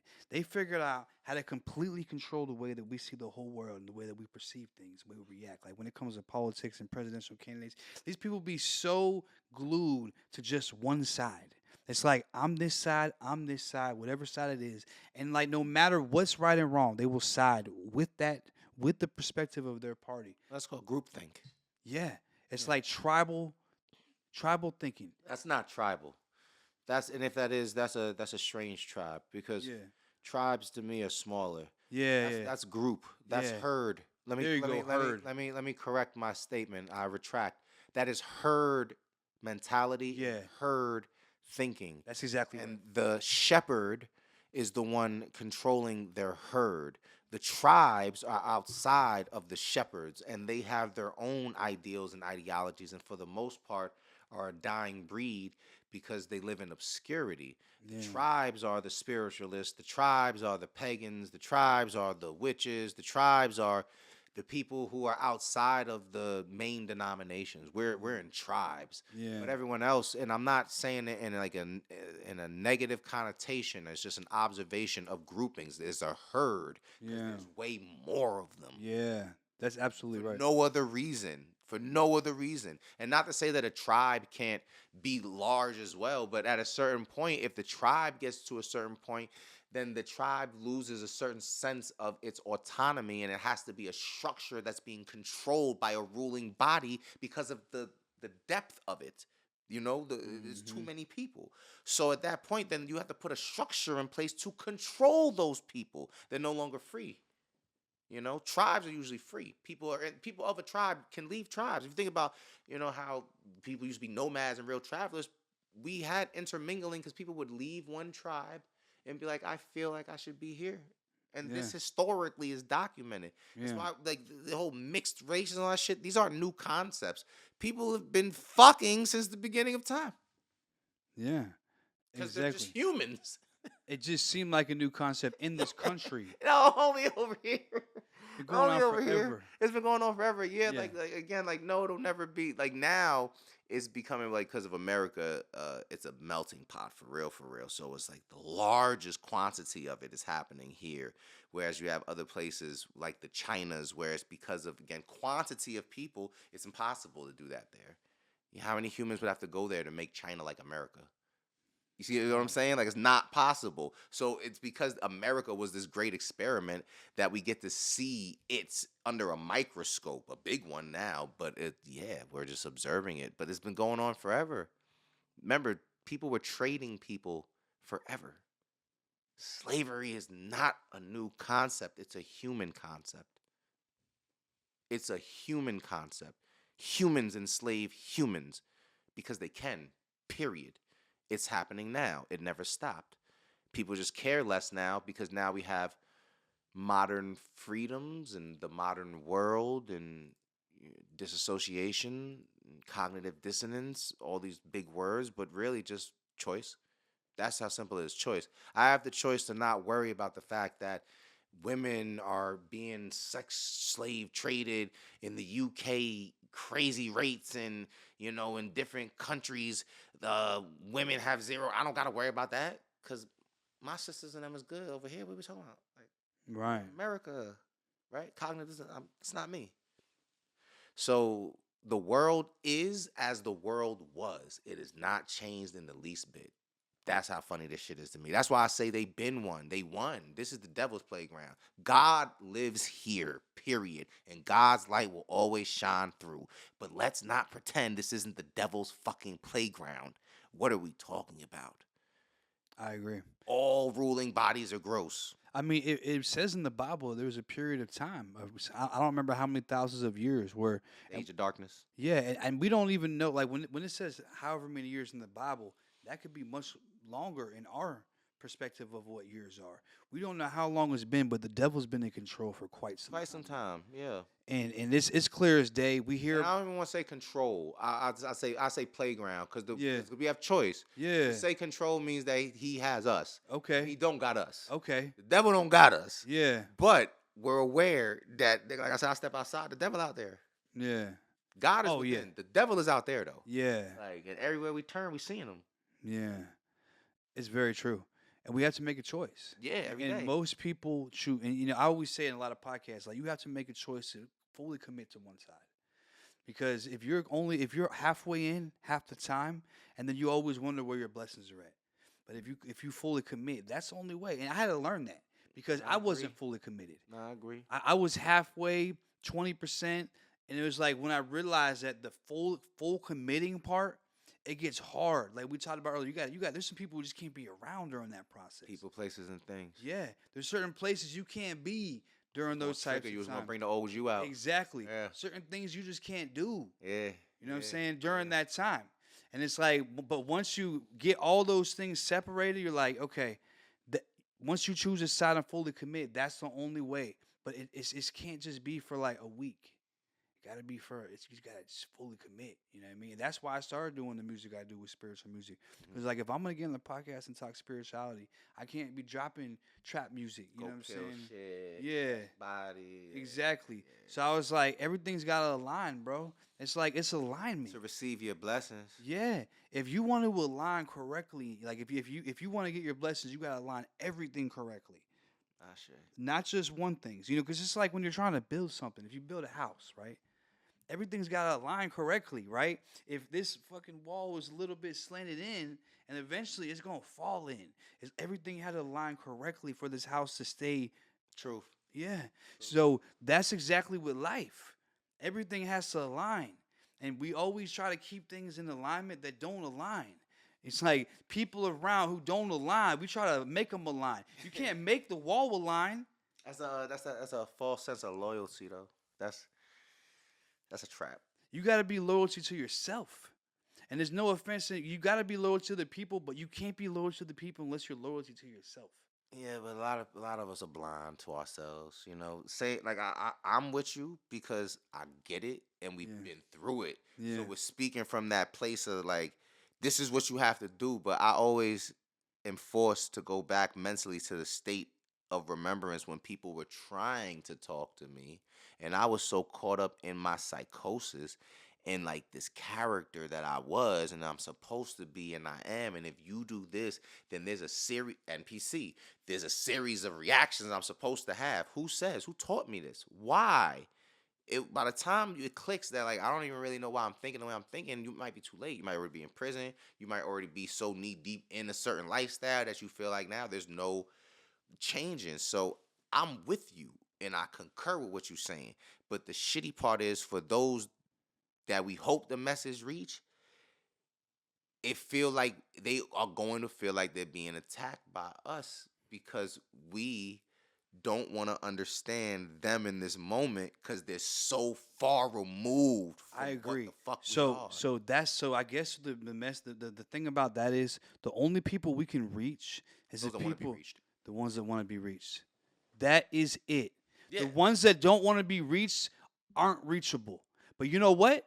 Once they're ready to be reached, By us. by us. They're unreachable. Somebody say the same message it'll be the person they want to hear from. And all of a Yeah. sudden, they're like, yo. Yeah, Now by I'm different. us in this moment though, because those same people they might have saw that message, and then someone else might have said something similar, and they remembered that video, and they're like, damn, Agreed.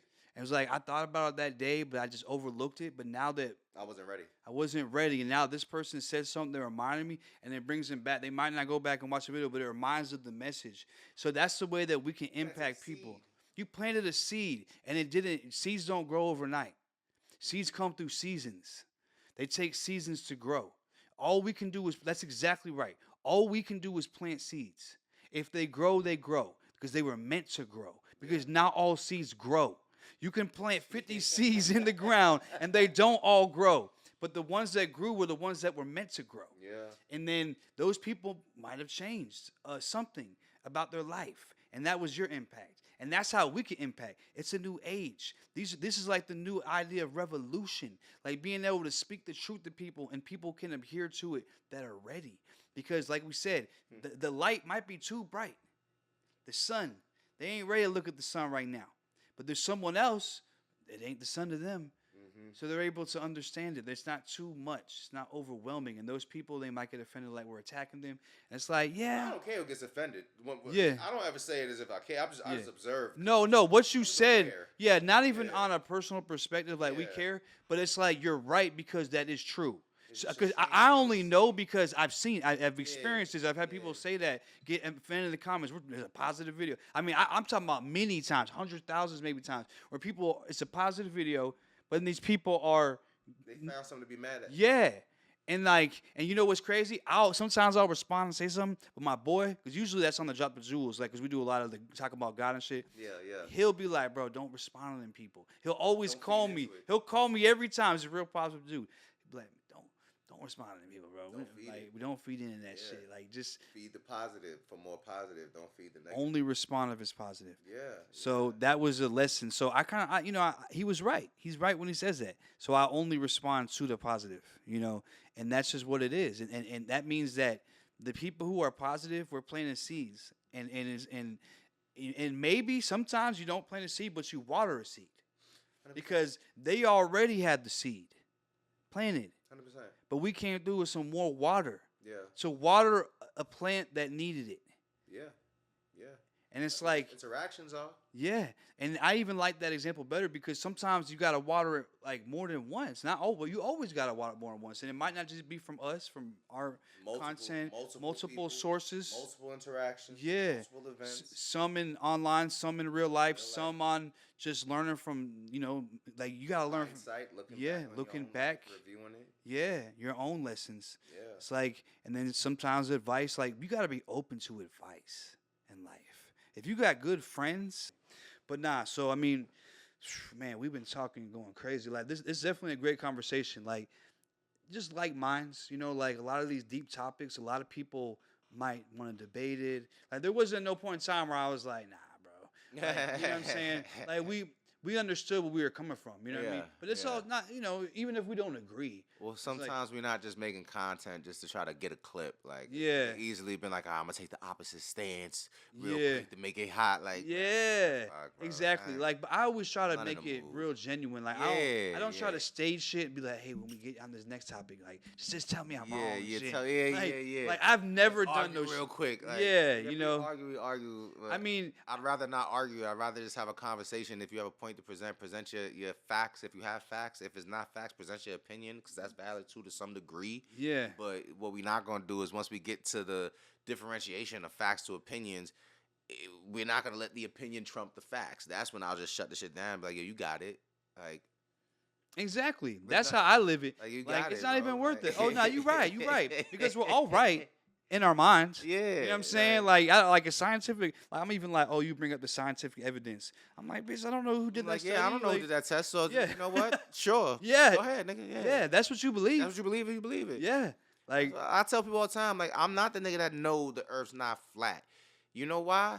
Because you ain't been to fucking space neither, bitch. Shut the fuck up. See how simple that one is? Show me your top down picture. So then I'll wait too. I don't know shit just like you don't know shit. We're gonna accept what they told us. Yeah. And that's how it works, right? And for me personally, I'm just gonna I'm just gonna be like, hey, it's possible it's flat. It's possible. I'm not gonna say I believe it's flat I don't believe it's because flat. I never been up there. Yeah. I never been to the seen ice wall. anything that made me realize it was I never seen an ice wall. Just like that. So it's like maybe. You know, I'm open to anything, bro. I'm open to and it. And I'll that's go the to thing. was it Agartha? Is that what they call it? Yeah, That's Agartha. the other side of Yeah. ice. I'll go, nigga. I'll go. Shit. I'll go. Give me a ride. You know, we'll Yeah. pull up and see what's popping. You know what I mean? I'm with Say the what shit. up. Yeah. I'm But with it. if it don't exist, that wouldn't surprise me either. I'm cool. Like I'm not gonna lose my mind and be like, But I knew it was flat. There's no way it was round. There's like, you're crazy. Like, how do you believe in NASA? Like, I see nothing. both angles, but I'm not gonna just believe it because they told. I'm not gonna believe anything just because they told me. well, the one thing I do know is to not believe NASA about anything because they're just fucking liars. Yeah. And they're so bad at lying that even when they get caught in a lie, they just go quiet on stage and then wait like 10 seconds and then redirect you and restate the same shit. I'm like, this is just sad. Like and again, for anyone that doesn't know, NASA's already been caught for faking all of their images from space, damn near. NASA's already been caught for faking all of the images of, I think, what was it? Mars. They faked images of Earth to us, for us. They literally copy and pasted the clouds. So they're like, oh, I don't know what you're talking about. Google it. See how much of these real. Google NASA, copy and paste clouds. So my question is this to the people: it's like, why, right? Oh, because again, the less we know, the better. It's like, does it prove the Earth's flat? No. It proves that there's something weird going on and we don't know what it is and why. That there's places on Earth that, for whatever reason, there is something that can be seen from the top down that they don't want us to see. Whether it be a military installation that shouldn't exist, whether it be a megalithic site that we don't know about, that they don't want us to know about. Whether other continents that we're not aware of. Again, since we're not the ones controlling the technology, for a person to emphatically say, I know these things can't be. Hey, I accept your lack of depth. I'm okay with it. I'm not mad at it. Like, again, shallow waters run deep too sometimes in their mind. That. I accept your, what'd you say? Your lack of depth. I accept your lack of depth. Yeah, like I'm not mad at it. Like you don't know, you don't want to go into deep waters. And I'm not mad you cool with staying in the shallow end. Like you cool. That's cool. We don't I don't have a problem with you, but don't have a problem with me for trying to step a couple more feet out in the ocean and see what's out there. You might get bit. I'm okay not coming back. Yeah, you feel me? Like that's what it is. We chose to go out there, and that's where the waters get a little quicker and a little more turbulence and a little more. It might snatch you up, a little more current. Yeah. A little more animals, a little more sharks in the water. Yeah. Like the shallow end, you might get a stingray or something. You good. So yeah, that's. Shout out Steve Irwin. But but I just choose to be into the deep end more. But man, that's some facts though. But getting back to your music, so like. What you got coming up, or what's the last project that you dropped? The last project, as a full project, was the rest in peace to DJ K Slay, the Rise of the Lost mixtape, hosted by DJ K Slay before he passed away. Since then, I wouldn't consider any of the things I put out as like official releases. I just dropped stuff, and then I had a bunch of singles that went out to my younger brother Rashid passed. Rest in power, rest with the ancestors. This is the first of my line. What did I release? Is that another project? Words of the Lost was a quick EP that got released. There was 3 tracks, and that was maybe 2020, 2021, COVID time. And then after that, nothing else. The 24 songs I put out after my brother passed away got taken down. The distributor dropped me. So all 24 songs came down. And then from there, I kind of just restructured. And I was like, I'm going to take time to be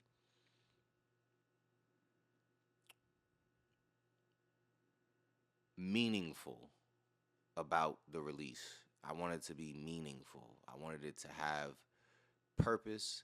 and to be more than just I made these songs. There was a chapter of time that I needed to capture the different emotions and feelings and thoughts and energies of my lived human experience, and Broken Mirrors captured it.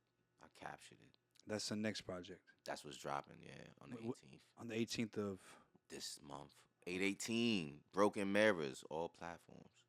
And I'm going to have a quick little pre-release, and then there'll be exclusive versions you could get, cassette version that come with a cassette player, a CD with a CD player, or the vinyl. We setting that up now, but simple. Kiss. Shout out my professor, Scorpio Rogers, my business professor. Keep it simple, stupid. Kiss. I ain't trying to complicate nothing. It's real simple. I'm gonna do a whole lot of marketing, do a whole lot of online shit. I'm gonna do a whole lot of content. I'm gonna make them get tired of me, because that's the way it works. A lot of people gonna be like, yo, you keep posting this shit. Yeah, I like you. You're staying in tune. You feel like it's too much, but for everyone else, this is how it works. You got to see this shit hundreds of times. People be like, I might give it a listen now. Yeah. I've seen. Oh, he went viral on this one. Oh, I saw this clip. Oh, what was that? I saw it on a viral. It's how it works now. That's definitely how it works. That's how it works now. That's the only way. I'm just playing the game. Just you got to be consistent. And you have to be consistent, but you have to also understand momentum. Like your start point, building up a little bit of energy. Maybe something goes viral. You get the first, knowing how to build the momentum. I've had a few moments. I'm blessed enough for any of my fans that have been with me. They've seen me have a bunch of moments go viral over the years. A bunch of different scenarios go viral from different things. So they know, because I've always explained it, momentum. Once it starts, there's a upsweep, and you either know what to do with it, and you do what you're supposed to do so you can maintain, because it's got to go down again. And if you don't know what to do with all the wrong people around you, you're going to go down fast. You're going to go up fast, and you're going to go down fast. I'm talking about price change overnight. My highest rate was $300 an hour. But that same $300 an hour will drop down to, I don't want you at all. Yeah. And if you're not ready mentally, that shit fuck with you. So yeah, Broken Mirrors, 8/18, playing the game now, because I've learned more of it. I've enjoyed the ups and downs of it. I've had the digital successes and the beauty of that leading to these organic relationships in real life, and my network growing and my territory expanding. A phrase that was taught to me, because I really was anti that for a long time. I was a prisoner of my own ignorance, and I was a prisoner of my own past, and I did not think I needed or deserved to expand my territory, but I was always meant to have a larger reach, and this is just a chapter that I allow that to happen so that God could give the next direction to me, so I know what step to take, because that's, at this point, I'm just here to do God work before I gotta get the fuck up out of here. Yeah, straight up. Yeah, I mean, I like the music I heard so far, bro.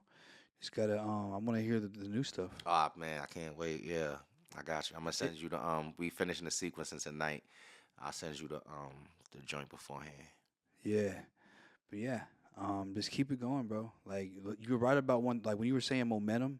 That's so true. Like you gotta catch that momentum. Like I've realized from any viral moment I ever had that it's usually a process of building it up. It's kind of like the stocks. We were talking about the stocks, like it's consolidating. Like shout out to my day traders. Yeah, life really moves like these charts. It goes in this consolidation, and it's like. But once it has that moment, like you're consistently posting every day, posting, and it's not really doing what it need to do, but it's doing cool shit, And then all of a sudden, boom, it shoots up. You get that viral moment, and it's like. At that point in time, you got to stack on. You got to go hard. You can't be like, all right. You can't ease up. Yeah. You didn't win. Yeah. You didn't win at all. Right. It's a small win. It's not a big win. It's not a win that should make you feel like you can you got to. Pop bottles. Yeah. Drop 10,000. What the fuck? Put the pedal to the floor. Yeah. Don't let up. And that's the secret to it. But it's like the consistency is the way that you get there. Yeah. So when you're in music, what's your message? Like, what message would you like to say to the world? Freedom. I ain't got no other message. I just exist. I don't even want to be a person that got a message, because that would be me lying to y'all lying about who and what I am, confining myself to something that's not even real for me. Yeah. Like I said, I think we was off camera. My mind, I can admit, has broke to me in my mind. My mind has broken more times now than I can count. Low points that make so little sense to me that I was not able to make sense of anything for extended periods of time.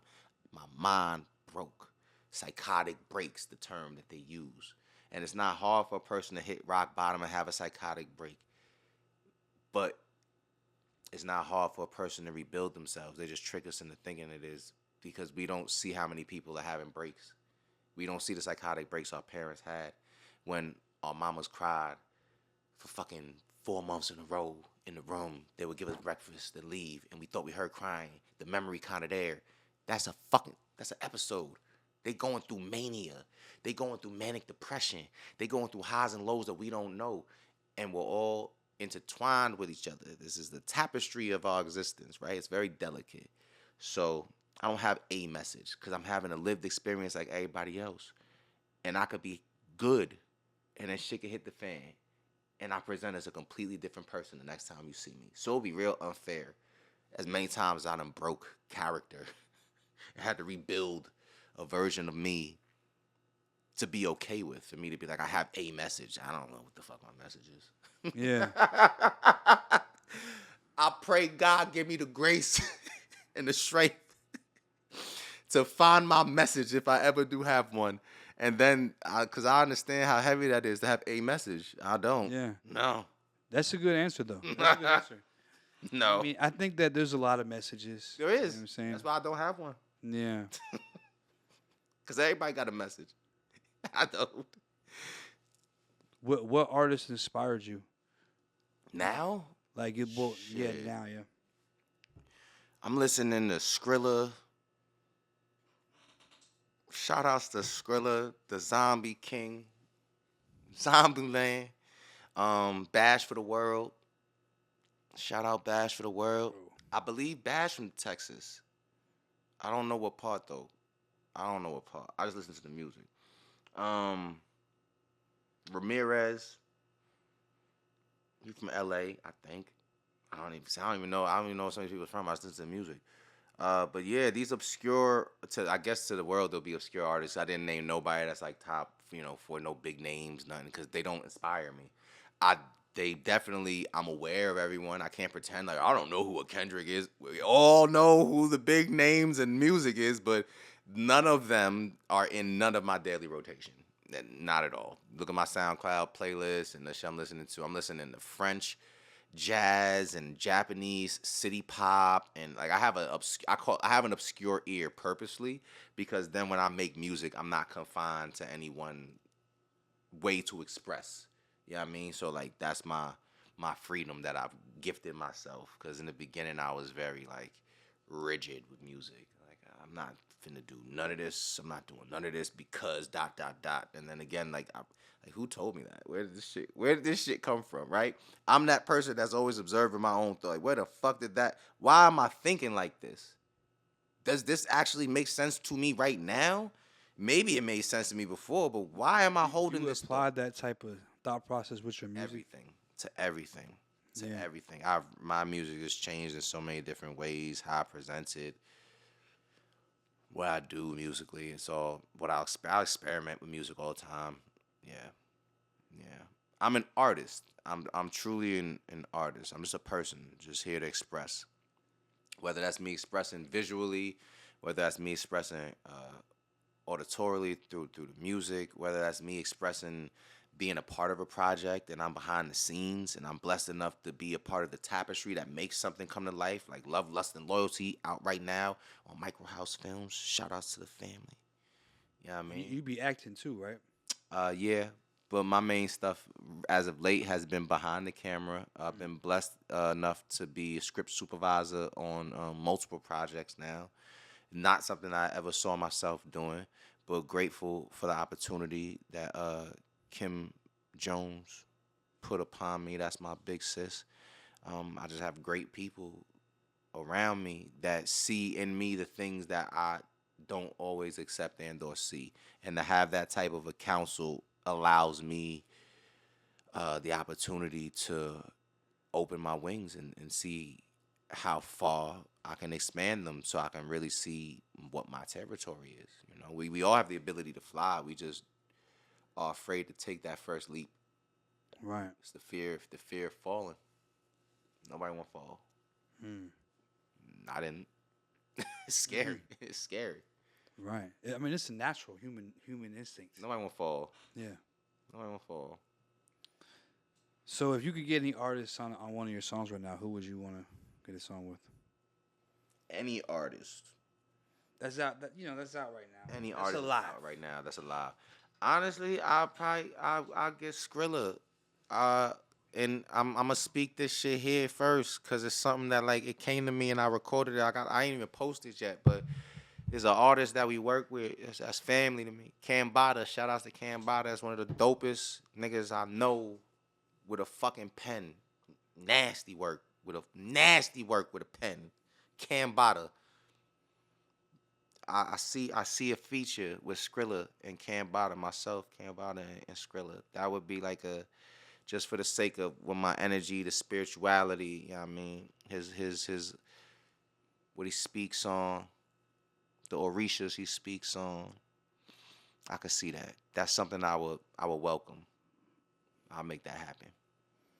It's coming. It's gotta manifest I'll make that happen. So what? Like, give us an idea of like what the next project's like. Like, what kind of songs could we expect? I got joints for the ladies open up. We're under pressure. I got fun hype joints. I got the introspective joint on there. It's a well-rounded project. I did my best to just kind of express all of the emotions, the good, the bad, and the ugly. So it's 7 songs, 21 minutes, 21 seconds, short, sweet, and to the point. You know, because I'm not trying to bombard anybody right now with like 30 songs. I could easily be like, yo, it's out, I got double disc. But right now, I'm just starting to build momentum again. I got mad shit to drop. I'm excited to record more. So I just keep this one as almost like a new handshake. Like when you ain't seen your people in a long time and you hold that hand for a little bit longer than usual. That's what this shit is for me. It's just a handshake. I ain't did nothing in a long time because I needed to get right mentally, physically, spiritually. Yeah. Ready. So you gonna have some more dropping? Oh yeah, shit. I'm finna drop singles in between the project dropping on the 18th just because they ready to go. Like, again, momentum. You know, go jump on a few platforms, do some freestyles, or really just verses I memorize.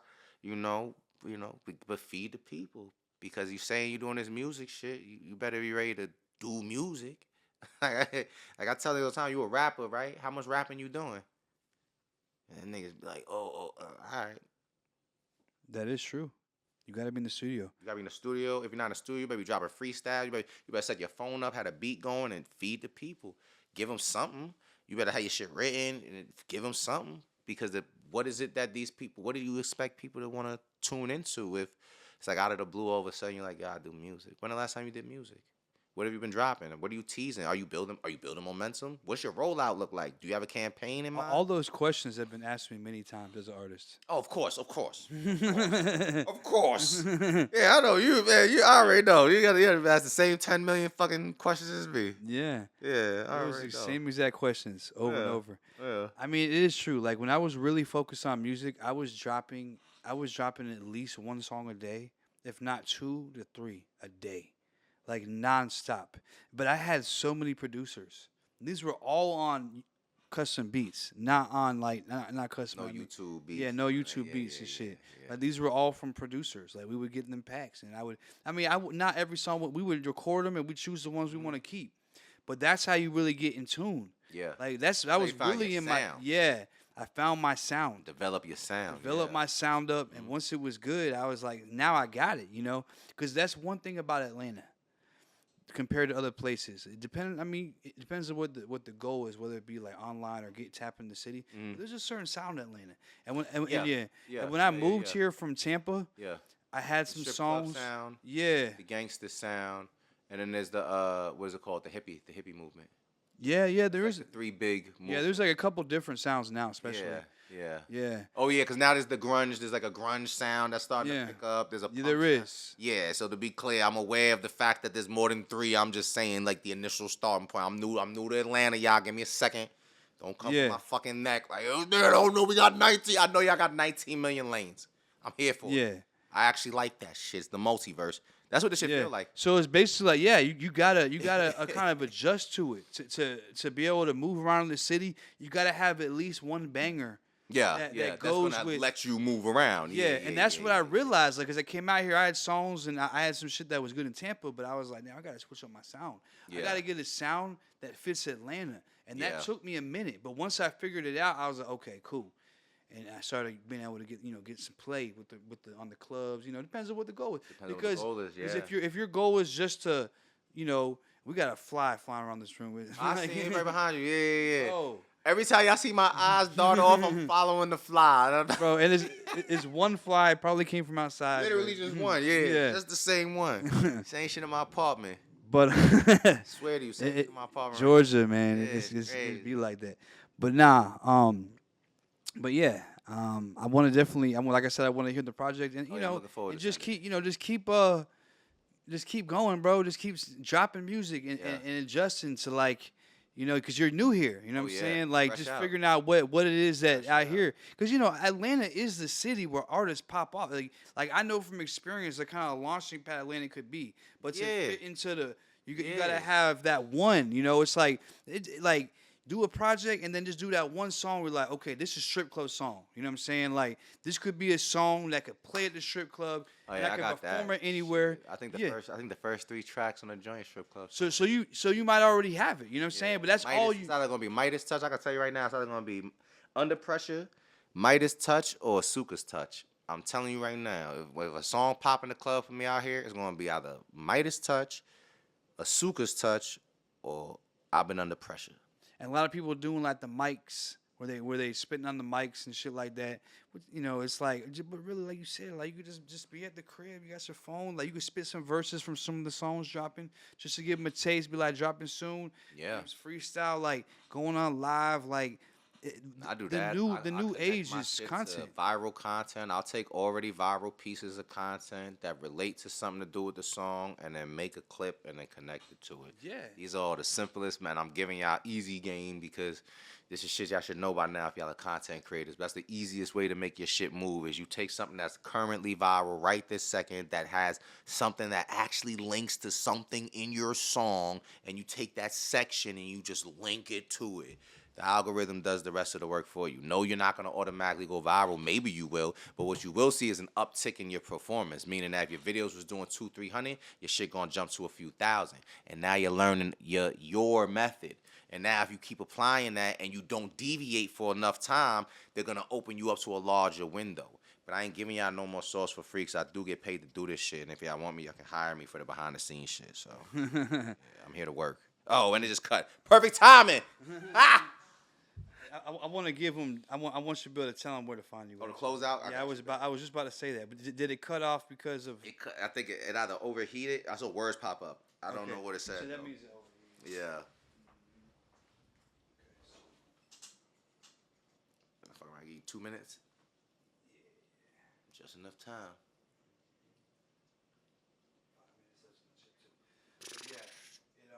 Run it. That overheat shit. Usually, you know what I usually do is I usually make it like really cold in here. Right? I was gonna say you could either do that or put a soft fan right behind it. The one that don't make no sound, the soundless one. Yeah, that'll keep the shit cool. That's it. That's what I need to do. But yeah, this was a great episode, bro. I definitely appreciate it, bro. Like we could really go on and on. We definitely could. I'll definitely come back, man. Yeah. You smart. You got good conversation. I fuck with what you're doing. I want to tap in more to. I'm gonna say personally, if I like what you're doing now, I'm gonna go back and watch mad old episodes to see like other conversations to see if, because the way my mind works, I'm always going back and forth between being the talent and then being behind the scenes. So I go into producer mode and I'll be like, damn, it might be good if he brings this nigga and me, him, and him, because then there'll be natural, organic beef, but it won't be real. Yeah, I mean, then I'll be thinking like that. So that's how my mind works. Like, I fuck with you. So now I'm going to go back and I'm going to stalk your page type shit. Like, yeah, for sure. Yeah, you too, bro. That was definitely a great conversation. Like we got into so many things, and even off camera, so many things, and it's like I feel like we got a like mind. Appreciate this. This is actually the first. To be clear, this is the first platform that I've been to since I've been in Georgia. I've just been working behind the scenes doing the film stuff. Yeah. This is like I just started the music stuff a few weeks ago. You know, I got out here in October. We finished the project in August of last year, and then we just started sequencing and final mix and mastering last week. So Wow. 18 we dropped. Well, congrats on the project, bro. I appreciate that. Yeah, I mean, when you drop it, let me know. I'll post it We up. can have it Like that. beforehand, but Yeah, I'll post it up and stuff like that. I definitely Yeah, appreciate that. no doubt. Before we get out of here, go ahead and tell them where they can follow you out. They can find your music at.